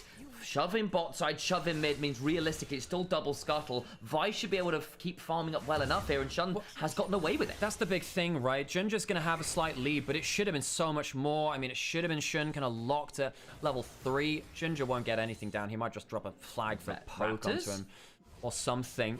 He's going to go for the Raptor take here. He's still going to be ahead in the jungle matchup, but Shun getting that red buff means that at least it's playable for him. Junja should have been so much further in the advantage. Does Knight steal away any of the small ones? No, doesn't want to use those skills onto them. Junja advantage, but flashes down from solo lanes to allow BLG to exert their laning brawn a little bit more in mid lane and top lane. And I do appreciate the fact that Shun just tried to make as many plays as possible there and gets away with that red buff take. Chose the good moment to go in and take that smite fight. Sometimes you have to take those risks. I think if Shun had done nothing, it could have been even worse. He's still going to be down a little bit here, but hey, flashes in mid, flashes in top. You kind of just take what lades you can get, because I think if you do get to a mid game here, your 5v5 brawl from BLG is very potent. Yeah, we actually saw On almost die there. The fourth shot from Gala was loaded. Can they stop a recall with the W? They can actually. On didn't back off far enough. I mean, the laning phase was going fine for them, and the wave is crashing in, so it's not quite that 10 CS lead. Mid lane, it's actually okay for Honky despite losing the the flash a little earlier on, even in mid lane. That Rise also going to be a huge problem when he gets to go out onto the map. Shun not the level 6 just yet, even in terms of XP-ish right now, although Junja has the extra camp to work with. Xiaoshu, no flash, level 6 from Bin to potentially look for that big play onto that Ambassador if he walks too far forwards. Might as well. Xiaoshu really wants to try and get around this, but Shun's going to back away, skirts into the alcove, and will likely look to go back into the jungle and keep farming. Ambassador might actually look for an ult here for a big trade, though. We'll see. If he does, then things go very poorly after that point. Xiaoshu not pulling that ultimate. The wave's in a good spot for Xiaoshu now, despite losing that flash earlier. Shun has been wasting a lot of times in lanes now. I mean, I say wasting, but he's been investing a lot of time into the lanes. And the Vite is going to be a big part of the engage. If they're behind, we've seen this from Shun before.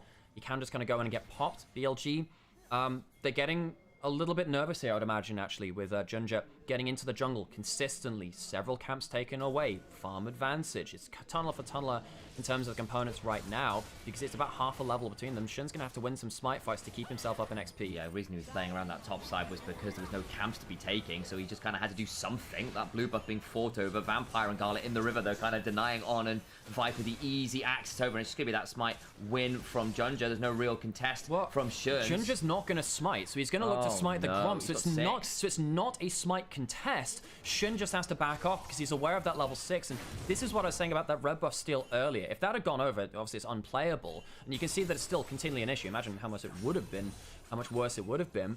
Junja is so important to JDG. Yep. If Junja gets ahead, he is incredible on this champion. In particular, the Jarvan has been one of his best ones. Probably finally missing there onto On. There has been about a 10 CS lead opening up between AD carries here. On is now actually going to get ulted. Pops that heal early to stop some of that execute damage. Second shot on target. Third one likely to hit. There you go. Where's the fourth one? Right, yeah, the hop away. Nice from Viper. Take away that one, but worth noting, JDG just in general here, about 700 gold off the early lane prio, the early invades.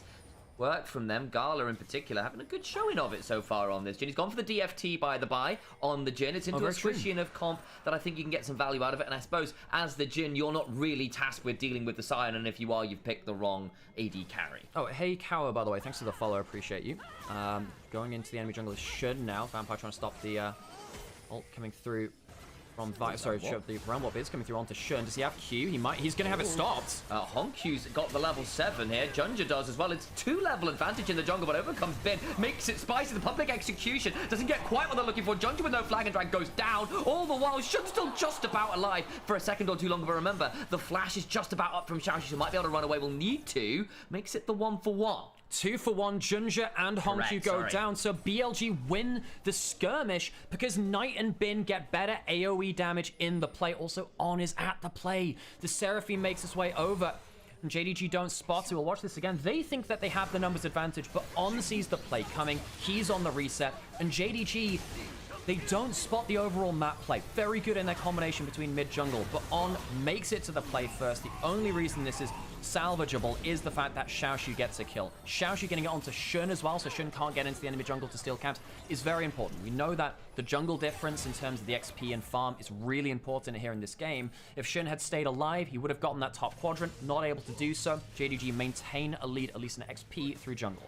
Important that, yeah. Good call out on Honky falling. I was a bit distracted by Bin following Junja, so missed out on that additional death there, so to catch there from my color caster. Quite an important one as well. Knight's also going to death by touch, by the way, on the Aurora. Wants it for the extra burn damage there at points. Grub's getting taken. Shun can't contest, so 3 grubs to JDG.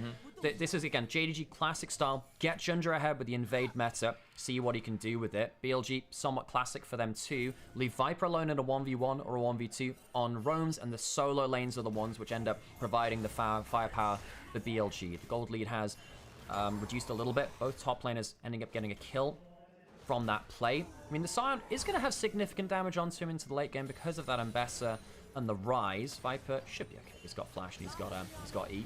Goes away from that Q there. 1W though is quite that's, you know, Jhin W is mostly annoying and mostly utility. It's not necessarily supposed to be that high damage in the early stage of the game. With the DFT, it was like double the damage it should have been.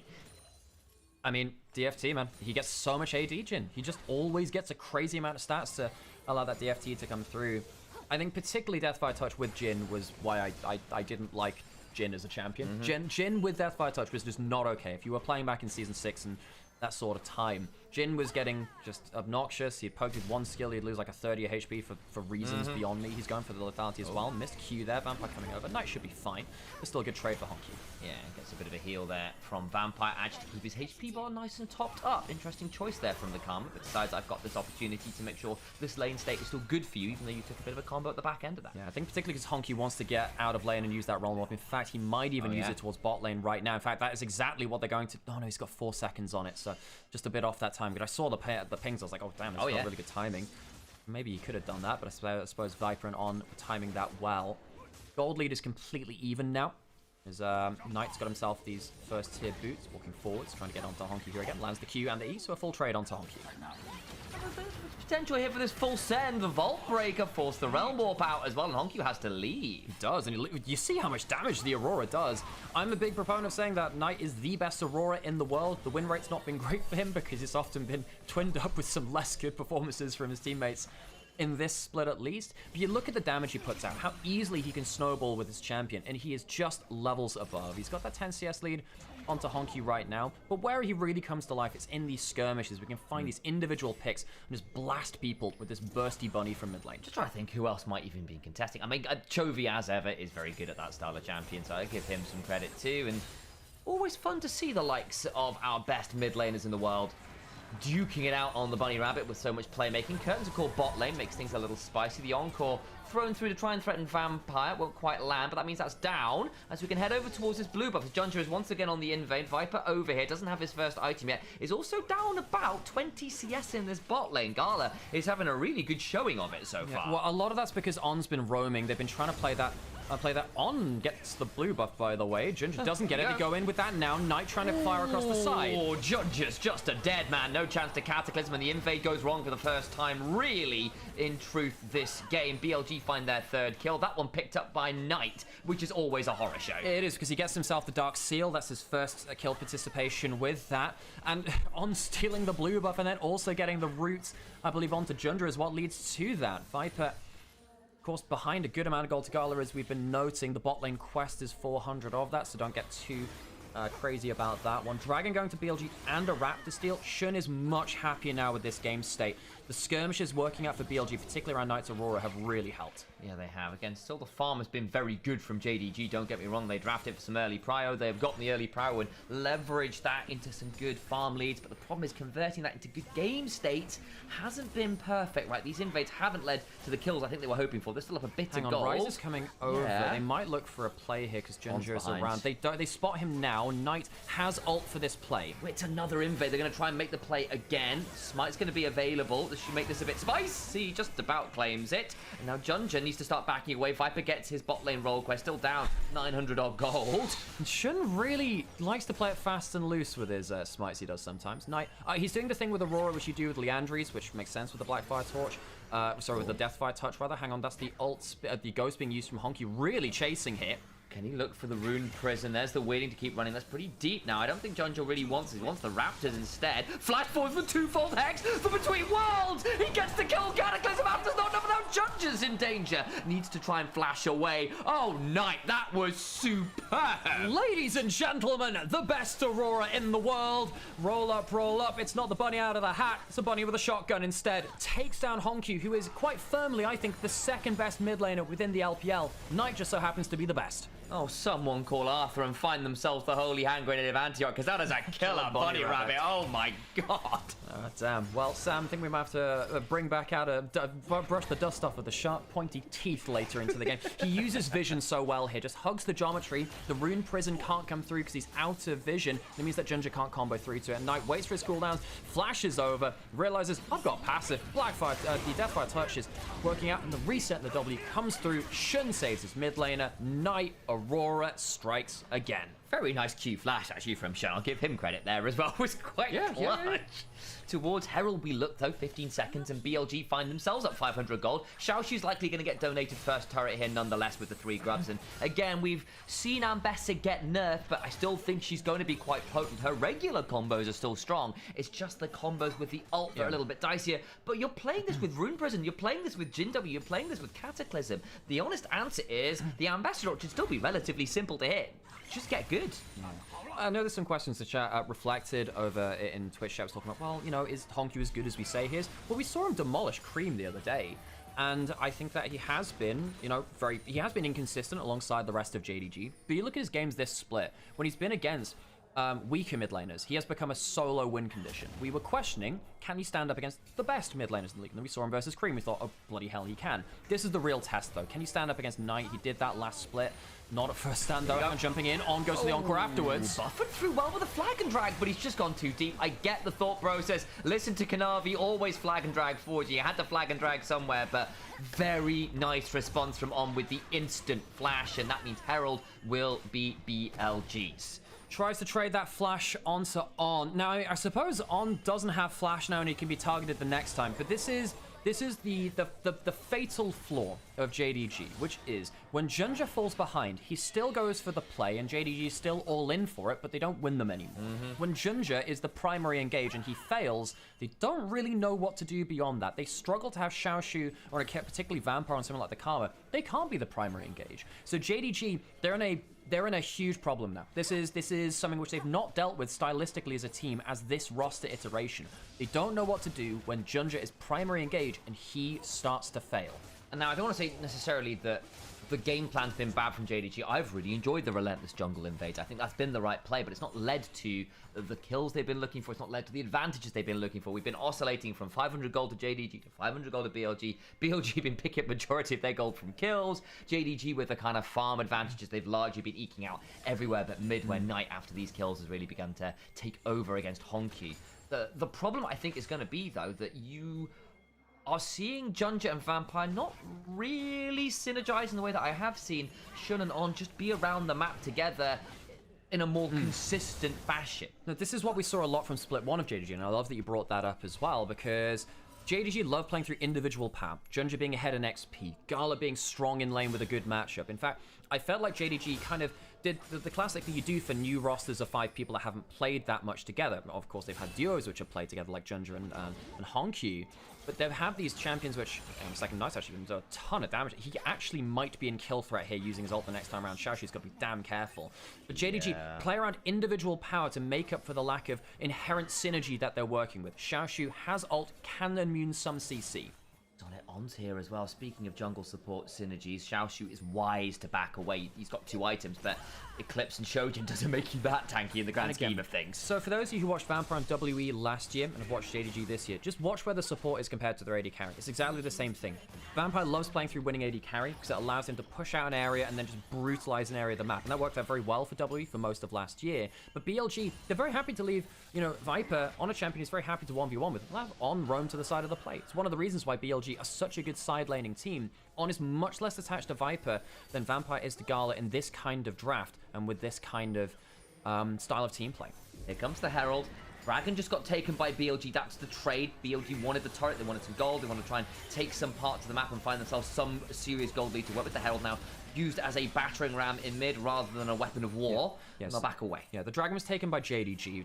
Sorry, did I say the other way around? My bad. So BLG was splitting the map, and again, they don't mind giving up a Dragon or 2 for more kind of monetary advantage. They use the Herald to slam into mid lane. They take some plates there. Steals off the Krugs. They'll see Junja there too.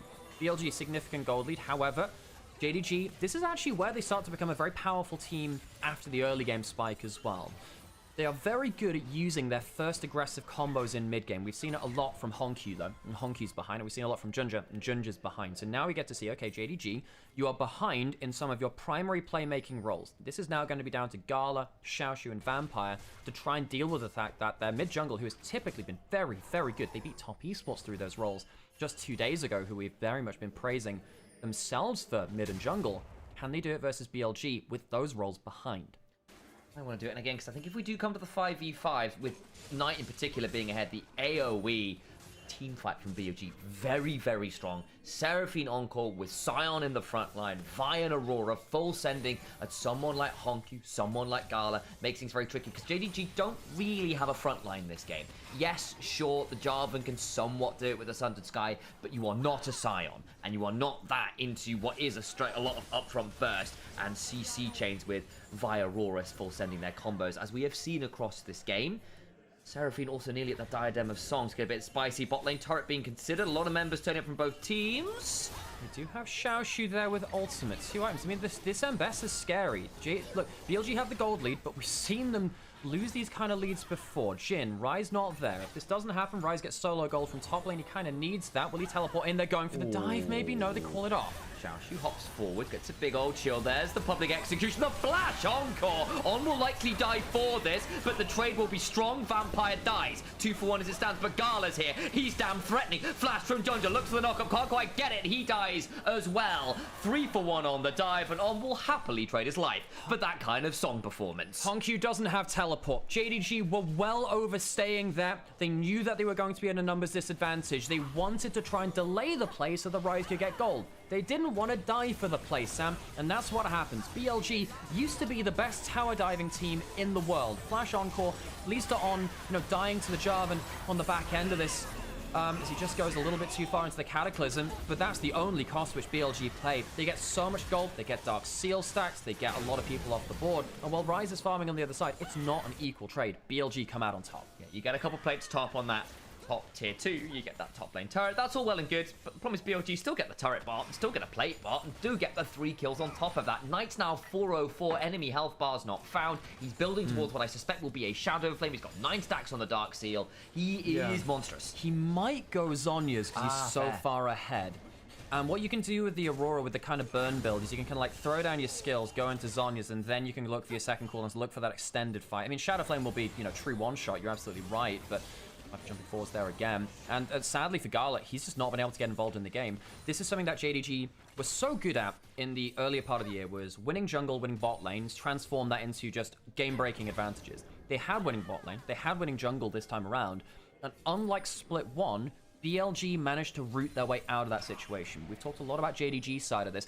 BLG, they found so many more ways out of early games than they were earlier in the year. We've seen the evolution of BLG. They are much better at getting themselves out of difficult early game slots.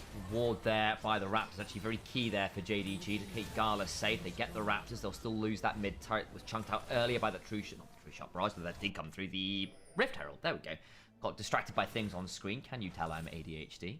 Either way, the grand scale of things, and as the way things are right now, is BLG a significant advantage. They have dropped a couple dragons, that's worth noting, and if there was a way back for JDG, getting the soul point might be it. 5 on the 2 items is so scary as well. This is the thing, like BLG they've got different amounts of damage in different places, right? I mean, most of the time with the Sion, I get a little bit worried when it's like Sion Annie, where sometimes the Annie falls behind and can't carry. Now you have a Vi that's in a good spot, an Aurora that's in a good spot, and Ezreal that's in a good spot too. JDG have a lot of people they need to be aware of, because someone like Gala, he will just immediately die. The Karma won't do that much there. Alright, Vision, they can't really start the Baron there. They don't have the damage in position. There's going to be a free dragon for BLG as JDG just kind of trades the dragon take for Vision control around Baron. And you'll notice Viper did just throw down that True Shot Barrage just on the off chance, because I think while the Baron could have been done, it would have been very slow, which is partly why Vi's happy to do that. You wanted to say something? Yeah, there's a comment over in Onivia's chat, which I find very interesting, because it says that you're cooked when you lose the game that Bin is playing a weak side champion. I think for the last year or so, you're correct. However, you go back to 2024.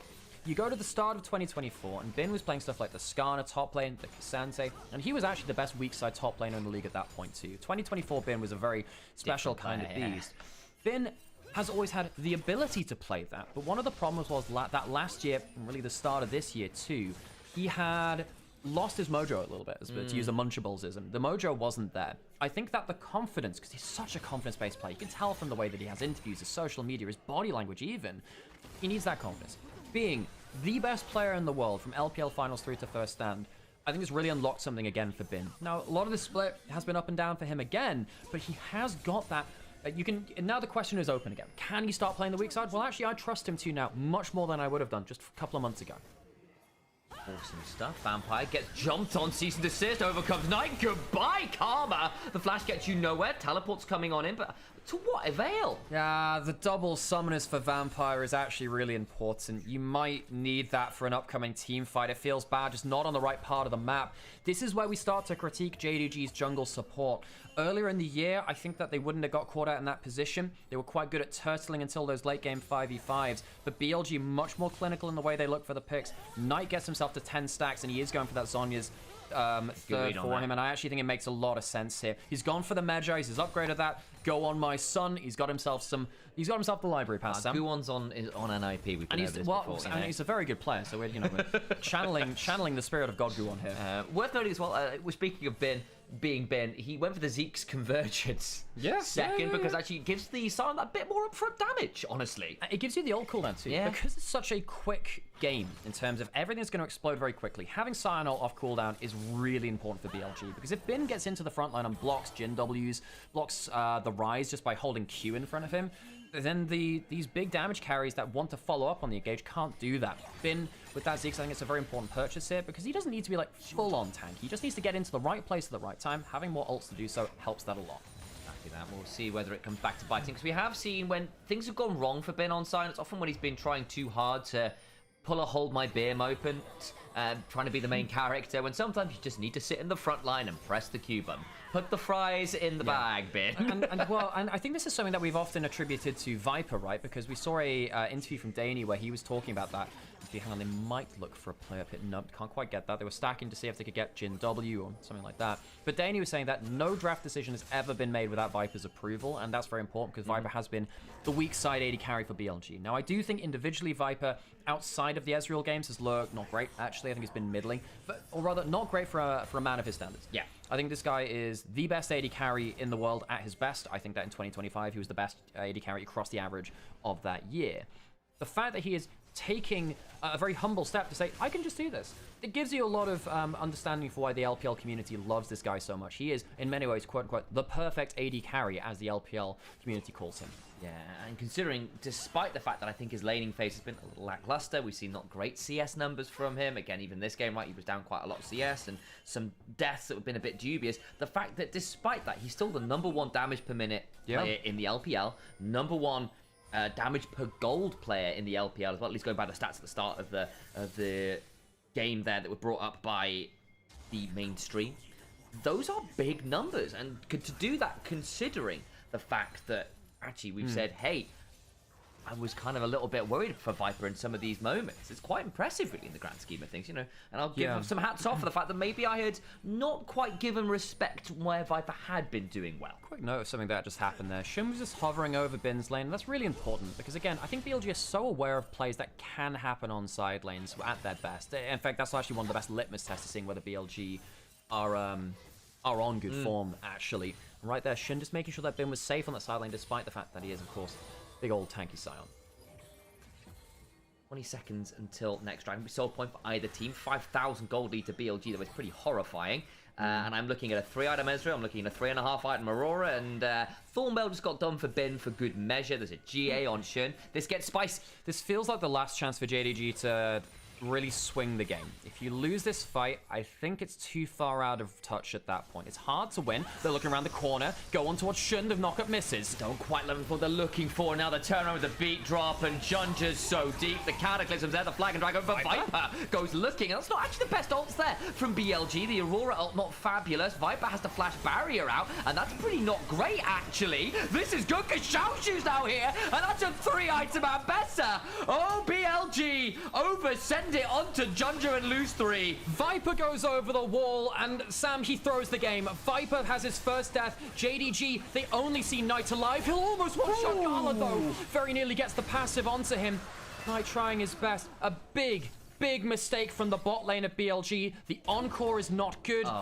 It doesn't change that much from Viper there, from the Knight there, but Viper going over the wall may have thrown this game into JDG. We did say it was the last chance for them to find this game, and they find it, Sam. Credit to JDG. We were singing the praises of BLG, but it's a huge, perhaps fatal mistake from them in the 5v5. Knight hits no one with the ult. Viper goes over the wall. The two major moments there were very poor. Knight and Bin are still here, though, and think they can play this. The Seraphim's nearly here. I think they might have burned a little bit much. JDG's been very careful. Knight has ult in 5. He's going to nearly one-shot Junja. Gets real low. Baron now about to be taken. The True Shot Barrage comes flying over, and there is the ult. True Shot Barrage claims another. Junja left low. On's going to throw down the beat drop so they can keep hunting for more. Honky needs to run, gets hit by the Sion ultimate. The Deadly Flourish flashed away from. All the while, those Xiaoshu's are scary, scary man on this Ambessa. On's doing his best to dance around, flashes away, but there's still a sundering slam. All the while, Viper now trading out to Hongyu. Likely gets that one. Knight's got limited mana. Xiaoshu needs to back away, and JDG, you got your big moment. Your eyes may have been bigger than your stomachs, though, because I think BLG are a bit of a meal to consume. Shun has flash, he has ult, Xiaoshu has nothing. This is going to be dead Ambessa, so 4 of the hard-earned Baron buffs go to the wayside. BLG make a mistake, but somehow it's not quite fatal. It is a hell of a reality check, though, Sam. BLG, they will be breathing a sigh of relief. They should not have gotten away with that. Knight gets his ultimate back up. This is even a bad start from JDG. I mean, they don't hit the initial skill shots. Ginger is caught out, and you think, well, they should hard CC, and they have the encore there too. I think that it's a mistake from On to not initially cast that. Then Viper jumps over, misses everything, gets hit by Gala, and just pretty much immediately dies. Viper, that is a game-losing play in many situations. Of course, the W not body block there too. Honky flashes for the Rune Prison. Great from the Rise, who's been behind the game. But Viper, you have to question that decision. I actually think that's... I'm going to put this out there. I want to hear what they say from the comps. We're going to have a look at this Baron play here as well. I'm fairly certain that Knight failed his W over the Baron pit because he was looking to ult there as well and fumbled his ult W. So over the Baron pit, he went around the back Baron. I mean, around the dragon. Has the ultimate there. I meant around the dragon. Gotcha. So when Viper jumped over the wall, he was expecting Knight to join him. But he'd already used his combo onto the Jarvan. No, he hadn't. He had to, because he used it onto the Jarvan as he was CC'd up on front of him, and then Jarvan flashed away from that combo. Maybe went a little bit longer and came back up. I mean, Knight still actually ended up surviving that play, was the big thing. 607, 20 stacks on the Dark Seal.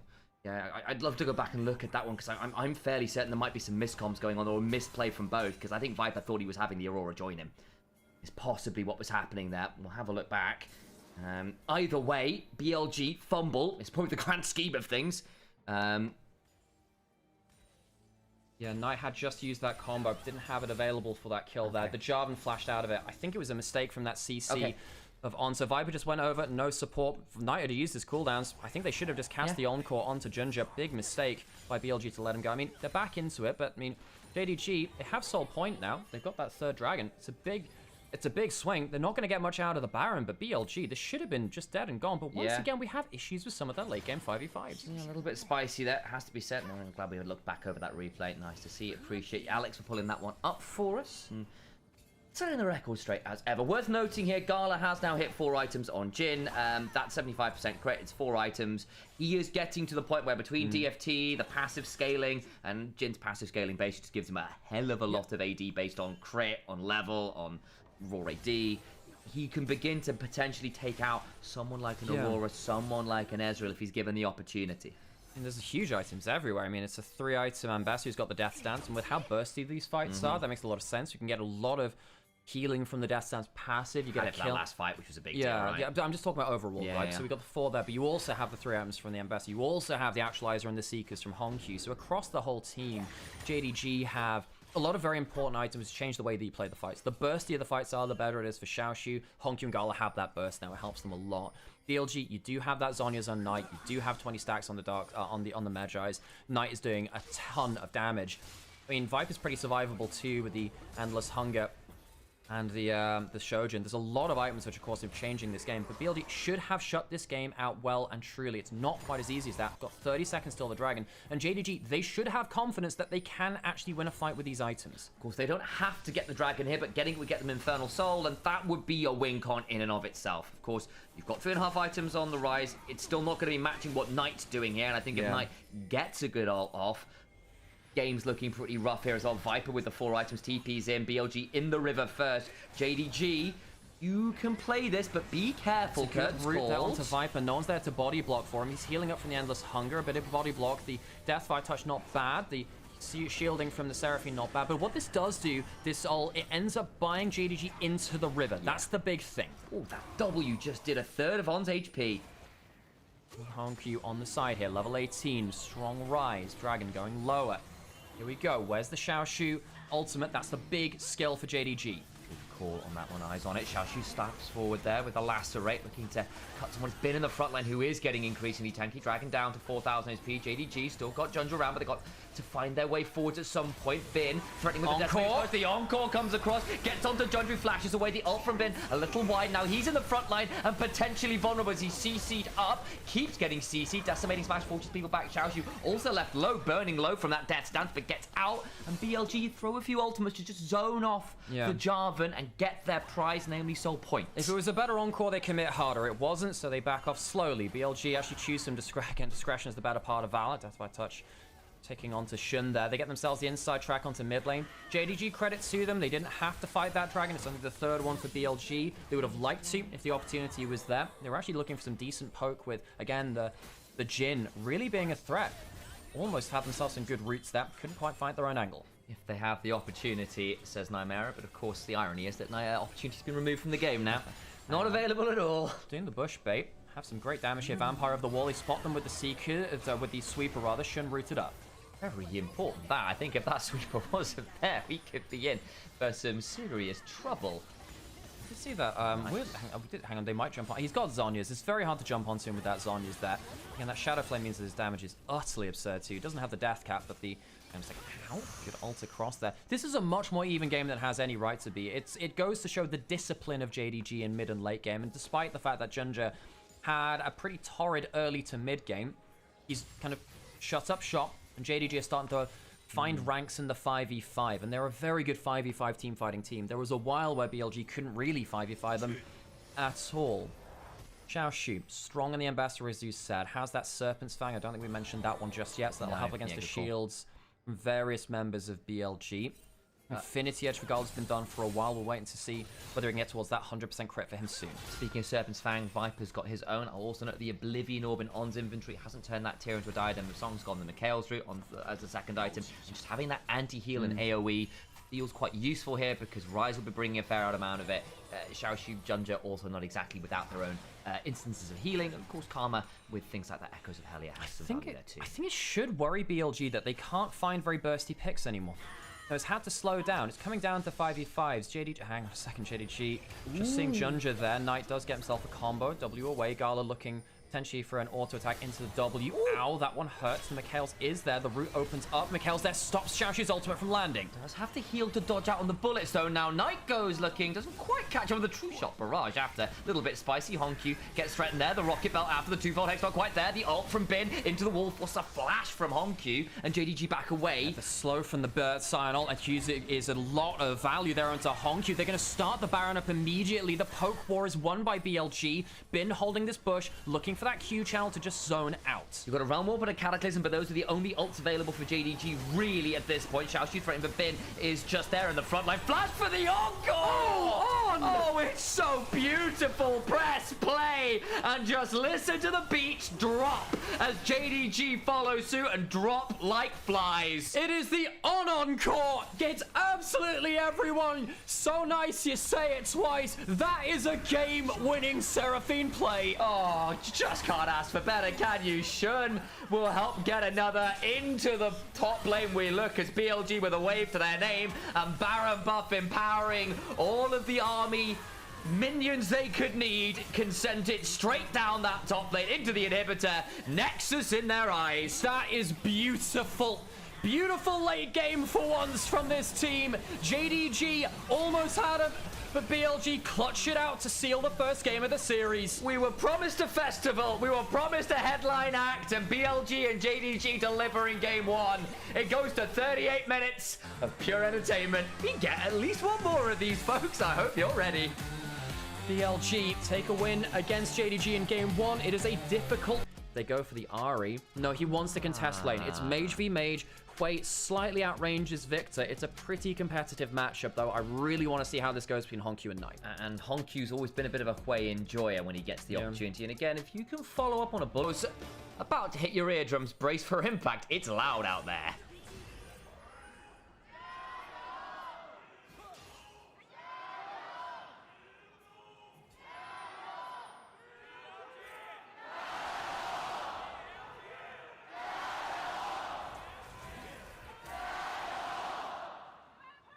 A lot of BLG fans in the audience today. Valiant effort from JDG, but they are definitely outnumbered out there. Considering they are the first stand champions, are the reigning champs here in the LPL. There's just a lot to be liking them right now. There's a look at our rooms. First strike from the Rumble, no DFT, or even the Conqueror, looking for a little bit of early upfront scaling. It gives you better value out of your Leandries, because what you don't realize about the, hang on a second, On misses the Cocoon, ends up taking a lot of damage back there. The level 1's actually going very well for Gala and Vampire, because On and Viper missing so many skill shots. Ends up getting stunned into the wall there a bit dicily. That's a hell of a stat graph. That is, Jesus, man. BLG very much favored from I suppose the computer modeling there. Viper does have more HP. The thing is, though, even though On loses a lot here, technically you can get some lifesteal off of the Elise, and because you have Repel, it's actually still okay. Good use from Vampire. I'm not going to lie. Viper and On are kind of positioning themselves to get hit by them. Knight puts a ward down into the enemy jungle, got the early shove into the Hui, who has struggled at the early levels on Knight there. Passive doesn't land. Of course, Hui, most of his damage actually does come through those passive stacks. The reason why Hui later into the game does so much is that if you hit multiple people with 2 skills, you need to hit two skills within 4 seconds, I believe it is. They all proc that AoE passive around them right there. Now, Knight does get it onto him, but Honkyu is losing the trades because he's not doing that consistently, and at least Knight has that shield at the early levels. Honkyu doesn't always have that. This is going to be a really minor thing, but these particular skins from the Bard and the Caitlyn, the traps and the cups of tea are not dissimilar looking, and I wonder whether someone of the heat at the moment might do some funny things. Junger's here early, might be looking for a gank, worth noting that as I'm musing about skin discrepancies. So he actually delays his Krug clear for that. Knight beating Honkyu out in the early lane right now. We did say, look, Honkyu should slightly outrange the Victor. The problem is in the early levels, you still have to be on the wave, and you can't just chunk people out with a single ability. Really well laned from Knight. Early level. Xiaoshu, he's gone for the full proxy, dying here, making sure that Bin has to farm at turret. Bin actually might make a plate go down here for free, though, so Xiaoshu can't get it. Worth noting, actually, Xiaoshu's gone for the Doran's Helm Star as well. Yeah, we saw this last series, so it's we saw this on the Cassante versus the Gwen in the last game. I think Bin is going to... Yeah, I think he tried to let a plate go down there on the turret so the Cassante couldn't get it, but couldn't quite manage to do so. Would have been nice to deny that gold. Yeah, and again, what we see is Cassante is able to get shove into the Rumble, particularly those early levels, basically because there's points in the Flame Spitter. Just going to go behind mid lane here. Knight might have to flash. He's trying to position towards the safe part of mid lane, quote-unquote. The problem is if he stands too far away from the wall, the Skarner can't wall drag him into anything anyway. He's not low enough health where just the right basic damage will do that much. Yeah, and as a reset comes on down, so it won't lead to too much. Shun now is top side. Doesn't really find as much as I think he was hoping for. Just having a look to see whether there's any wards. We'll head back towards those Krugs that are respawning. And Shun here has got the early game off on the Shinzao. On the Pantheon just fine. Hasn't had any weird shenanigans in his jungle this time compared to what Junger was doing last game. Instead, we'll be able to get towards things like that level 6 on a decent clip. Viper's still actually doing quite well in this early laning phase, despite the level 1 going quite well for Gala and Vampire. The damage didn't go onto the Caitlyn, as we were saying. Now, we did say that... Oh, he's going to get that plate, though, which is kind of annoying for Bin. So Bin just going to get pushed in here. Well played by Xiaoshu. I mean, after the first back, it feels like Doran's Helm outvalues Doran's Shield for a bunch of champions. Honkyu missing a lot of combos here in mid lane. Hasn't come at the cost of CS right now, but Knight forcing him into a bad position. That was a bit annoying. The Molten Fish is going to come on down. Out comes that X-Tech Raid. Pantheon mid, though, saying, yeah, Honkyu, you just don't get to be here. Look at that wave. He's just lost the whole wave for that trade. Knight really butchering Honkyu in the laning phase. We're saying, look, Honkyu may well be our second best mid laner in the league right now. Well, Knight may actually be the best player in the world, and probably our best one within the LPL. Ginger won't lose any Raptors there.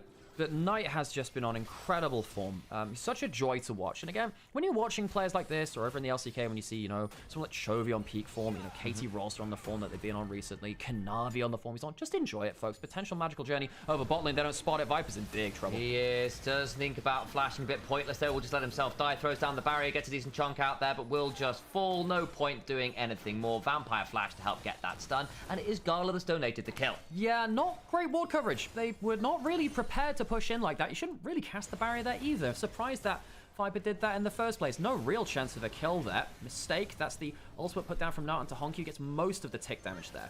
Let's interrupt that reset there briefly, but only onto Vampire, not Gala. Literally, On was on a warding mission as that play happened, which is the really frustrating No, part. the timing wasn't quite that. The timing wasn't quite that. They were trying to look for something in that Tribush, couldn't get it. Of course, the Bard very good at kind of tunneling through that wall and giving yourself extra options. So, Shun doesn't have the empowered ability. Ginger actually probably wins the trade here with the Giant Spell. Honkyu's here too. I don't think Shun's in... I think Shun should actually be in real danger here, actually. Here comes that flash out. You're right, it was a bit spicy, but the gravity field comes on down. Now Viper's up as well, and Honkyu's had to flash. So it's gotten a bit spicy all of a sudden. The 90 caliber net to the headshot puts Gala at a little bit lower than they like, and Shun will be able to get this Scuttle Crab, and that will be 6, I believe, just about. We'll see. He might need another Raptor camp at that point in the XP bar. No, it is level 6, just about. Cool, so he gets that. I was a bit worried because there wasn't a level with Gingers there. Sometimes it can, if you miss like a small Raptor or a Krug, sometimes it can actually affect that.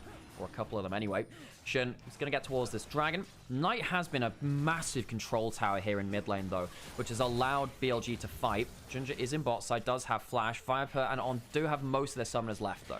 Worth noting again, no real vision of this Skarner as BLG trying to get that shove. Have again gotten a good CS lead, but they haven't managed to get that gold that they were hoping for, basically because Garlic got that kill and is now up about 19 gold. Has also got the early cull, which is not always a guarantee on the Misfortune, who sometimes likes to ignore that and just rush BF, but I think from behind the early stages of the lane makes some sense. Cull plus Vamps have to just scale your way through to being annoying in team fights.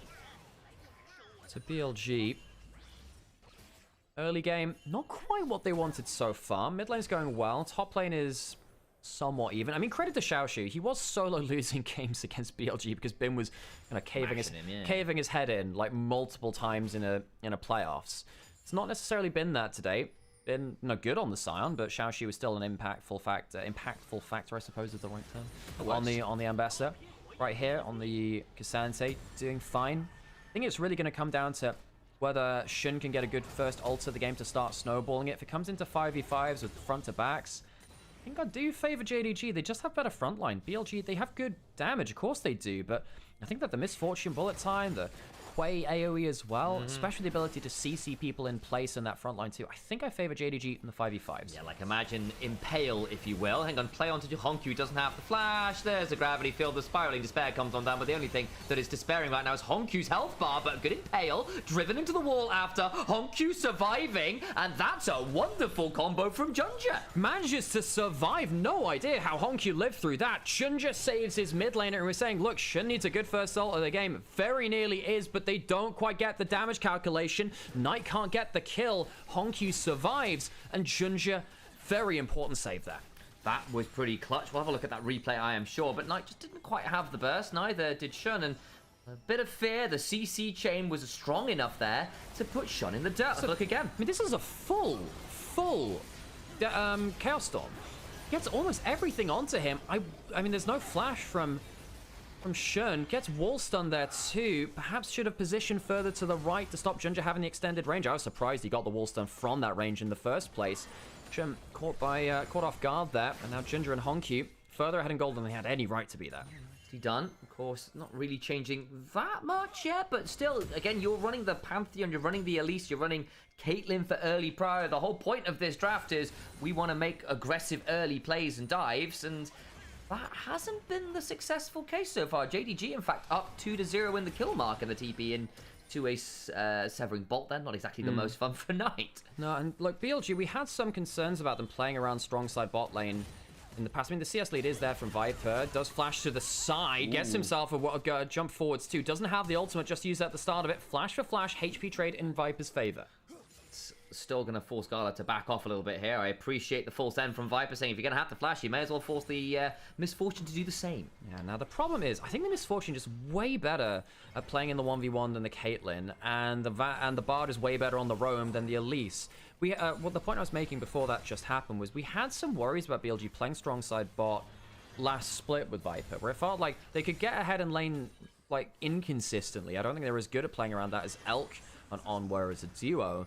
And I think that BLG were worse at playing around a gold lead from bot lane than they were from Bin. You know, compared to 2024, and they were very good at playing bot side centric modes of play. Galva's actually switched top lane for a wave, which is going to hurt the role quests from JDG. Viper still providing pressure here despite that early death. Roam down the river there from the Misfortune. Tempered Fate just shy there. Knight holds his nerve, doesn't Swifties, baby. He's got the boots for the move speed. Shun nearly went looking for a shield vault there, but it does get stunned up. Won't find quite what he's looking for. Worth noting the grubs have already been claimed by JDG. Looking for a magical journey onto Bennu. He's on a ward right now.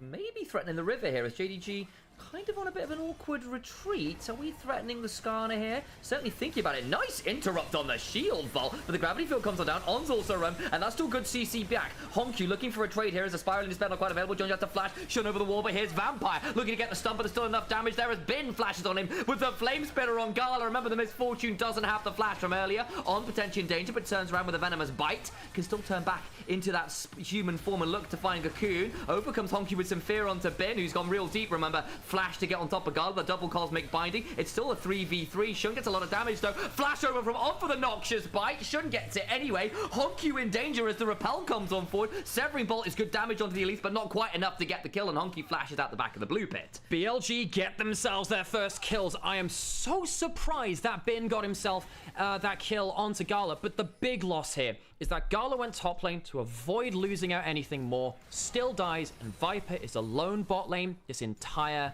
time. It is a 5v4 for BLG, which they just, this is so disrespectful that they win this. What do you mean they win a 5v4 on that side of the map? Because Sante even teleports up to, I think it's a bad teleport to a location for him. He ends up teleporting too far away. I think there was one closer just in River. He chooses the wrong one.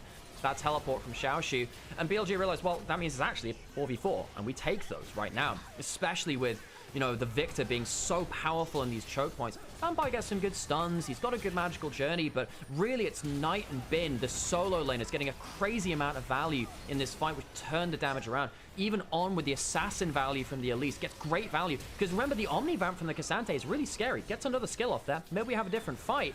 Ends up being turned around though by that Elise kill combo. On just about squeezing out. That is the power of popping your pots, folks.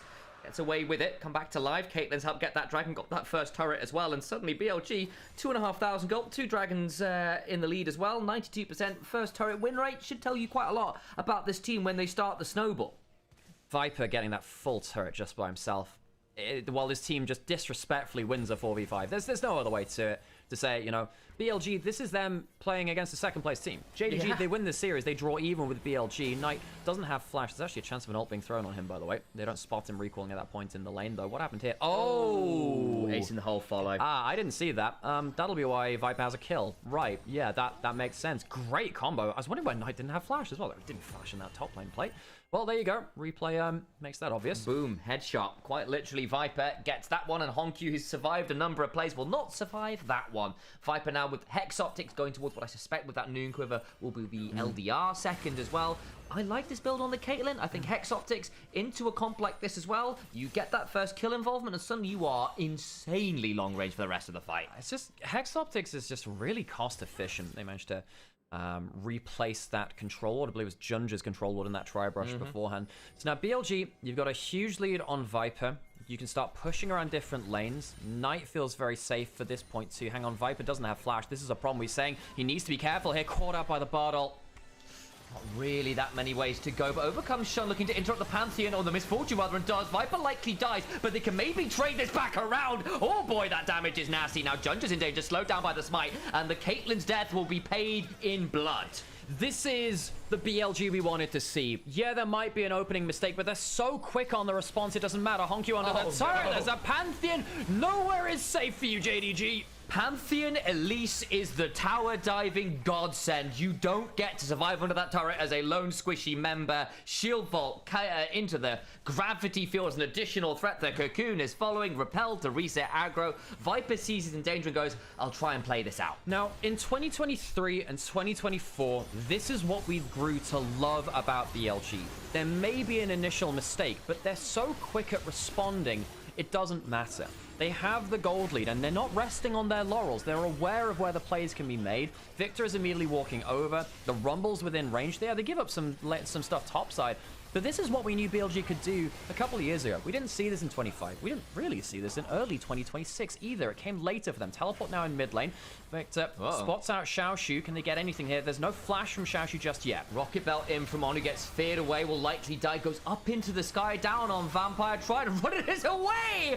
The Spider form move speed gets him out, and now Bin's here, threatening the backline. That leaves Xiaoshu isolated. Can Bin speed up for a little bit more with the scrap shield? Lands another Electro Harpoon. There's the second gravity Risky field, flash in, pull back, Junja goes down.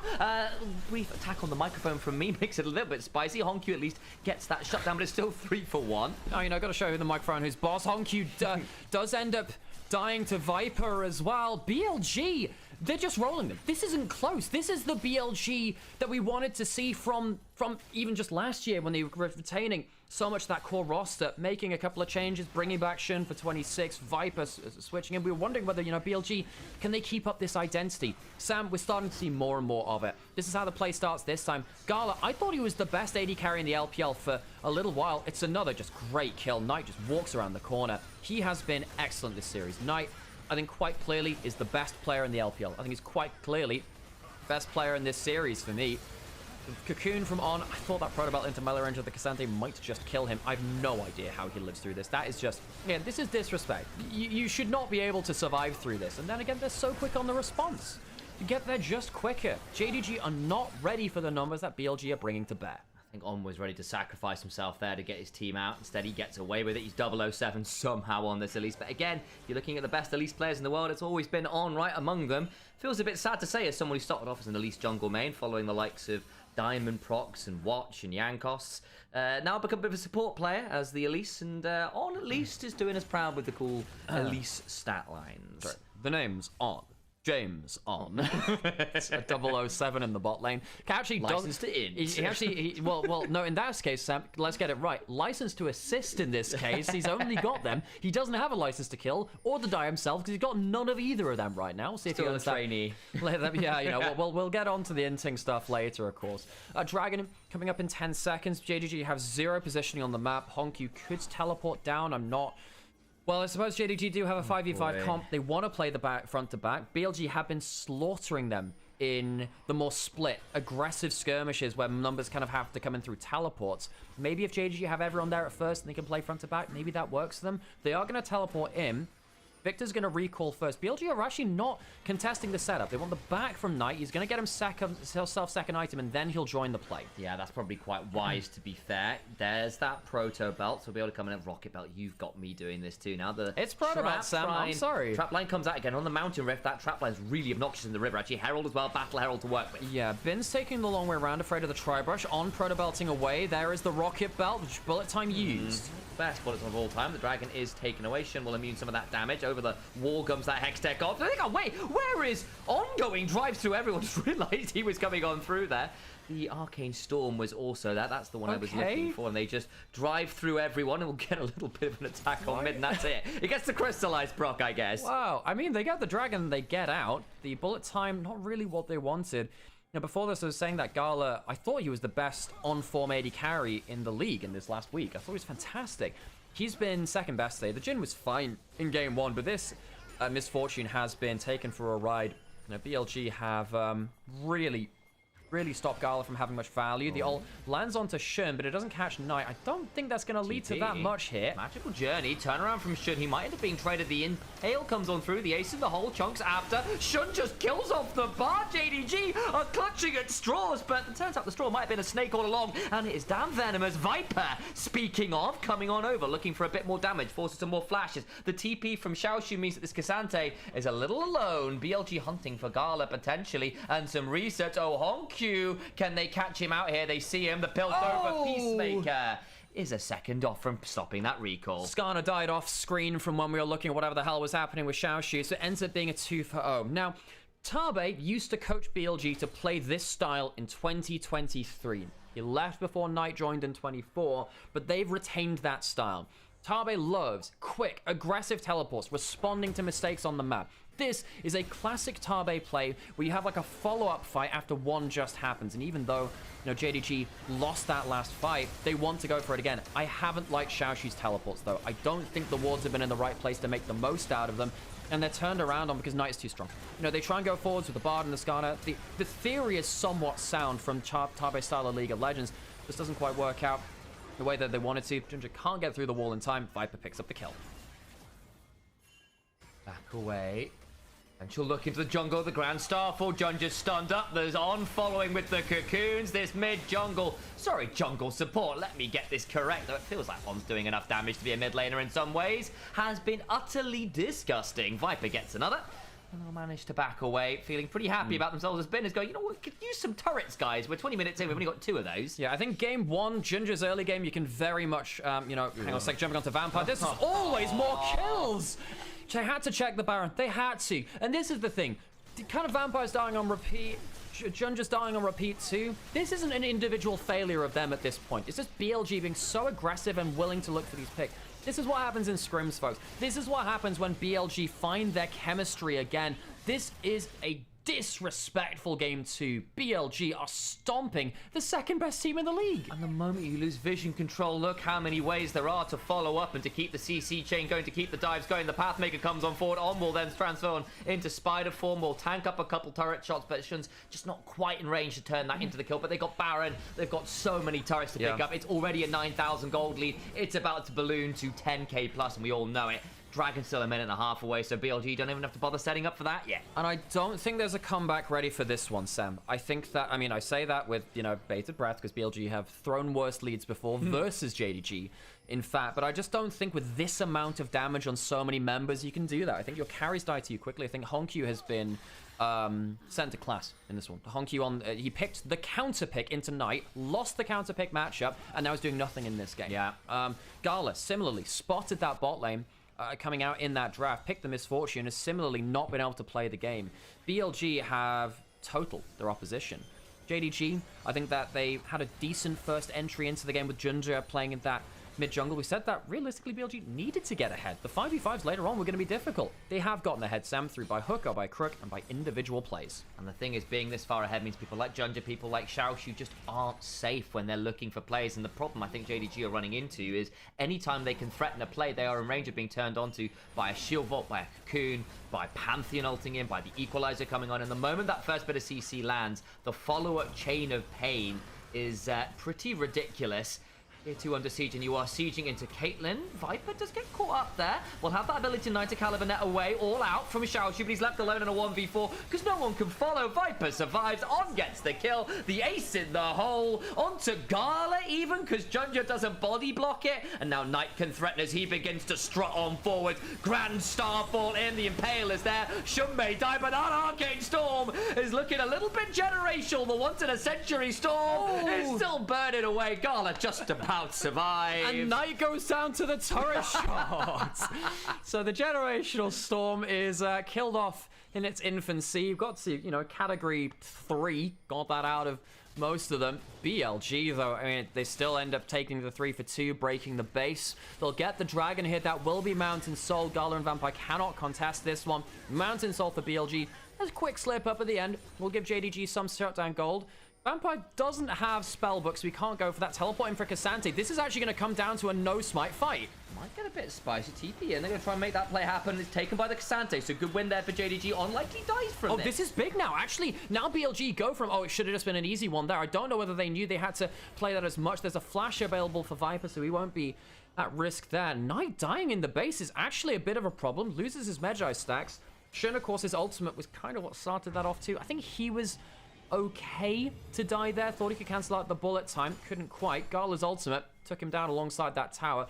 BLG, make no mistake, though, still in a huge advantage. It is just a little bit of a slip up, which gives JDG a window to stop the game being completely over. Yeah, and BLG obviously looking to end the game there is what was happening. They don't quite pull that one. They don't get the dragon after. And basically, JDG get a decent consolation prize. That's not a that is an actual silver lining, not one masquerading as it. Of course, they're still in a horrible spot. The map is still largely broken open. I'm worried about where this misfortune stands and farms. BLG actually end up going negative 300 or so on that Baron power play, which is not exactly what you call spectacular. No, I mean, it's still... I mean, yeah, it's definitely where they should have ended the game. Let's put it that way. Knight's farming up in bot lane, stealing away Krugs. He doesn't have flash, actually. There's a chance that they look for a bard ult onto him. Of course, if he does get hit by that, chance he just kind of dumps the Chaos Storm and kills you anyway. He doesn't have a Zhonya, so that is worth noting. BLG. No, first game did have that one slip up around Dragon where Viper just kind of jumped in and missed everything and died. Happens every so often. They're going to go towards Knight. He doesn't have flash. They're really looking for him. Do they have a teleport? They do. Where's Vampire with his ultimate? Not hitting it. They still run at this regardless. A flash for the Q doesn't quite land, and now the Arcane's staring around the Impale just wide as well. And Knight's just outstepping him. Oh, Judger caught up on the ground. He feels Vampire's being run out the McHales to try and stop the burn. Cannot get through the magical journey. And he's now dead. It's not looking so magical now, is it? Oh, QQ, he's crying out on the bottom of the rift. He was just following his jungle support, man. It's not supposed to look like this. The Skarner also falls. It's a dead Scorpion. Knight has all the anti-venom in the world. He's Sam. He's not just playing Victor. He's playing Victor Van Helsing. He's a vampire killer. He's a scorpion killer. He's an everyone killer if you give him a space like that. Massive outplay from the best player in the LPL. Gets himself all the Magi stacks he lost right back to him. At least 2 short of it. That's now the game. Knight outplays to kill off JDG, the team he made into a super team in 2023. It's always a little bit personal there, I suppose. Knight is the super team maker in LPL. Yeah, I am him, right? That's the play. We know exactly how dangerous he is. The Knight, the LPL is just a little too chivalrous for the rest of the league to really contend with. That armor is gleaming bright at the minute. Yeah, it's, you know, giving stuff like these swiftness boots upgraded to a player like Knight or famously Faker in the past, these great mid laners, you give them move speed and they make magic happen with it. It's one of the most important stats in League of Legends. Some would argue the most important stat within League of Legends.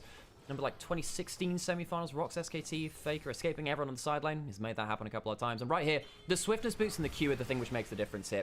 Ends up hitting the E because he's got the full upgrade. It slows them with that. Gets that Q. The flash Q is completely wide from Vampire. Sidesteps the Impale. Knight, that is just not fair. What do you mean there's a player in the LPL that can just do this?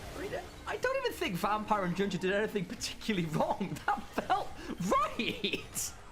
Knight is ungrateful. Now, for most of this split, it did kind of feel as though Knight was kind of alone in playing great with them, but now feels like BLG have woken up. And like we said, not everyone can be on BLG can be the main character. Yeah, Knight kind of can be, though. Ginger is behind Shun, has the GA. Oh, the ace in the hole, the equalizer in the corridor. Honku and Vampire healed up a little bit by the Tranquil Pool, but I don't think it's looking all that Tranquil. Bin will go golden. Out comes a potential Gaze of the Abyss. Xiaoxu flashes to try and get something onto the Rumble and just doesn't. The bullet time is there, but no one's really interested in what time it is, Misfortune. The Tempered Fate does land onto 2. Hang on. Now, this gets a bit spicier. What are they going to be able to do is a double Q, pull people back, trying to get something. The spiraling despair is on everyone. Wait. That's a bit unfortunate. On goes up into the sky, though, with the repel. And looks to get some more value. Gala's a threat. The Arcane storms. And Knight just murders everyone. As JDG look for their game-ending plight, there's someone they forgot to ask. Knight says no. He proto belts into the team.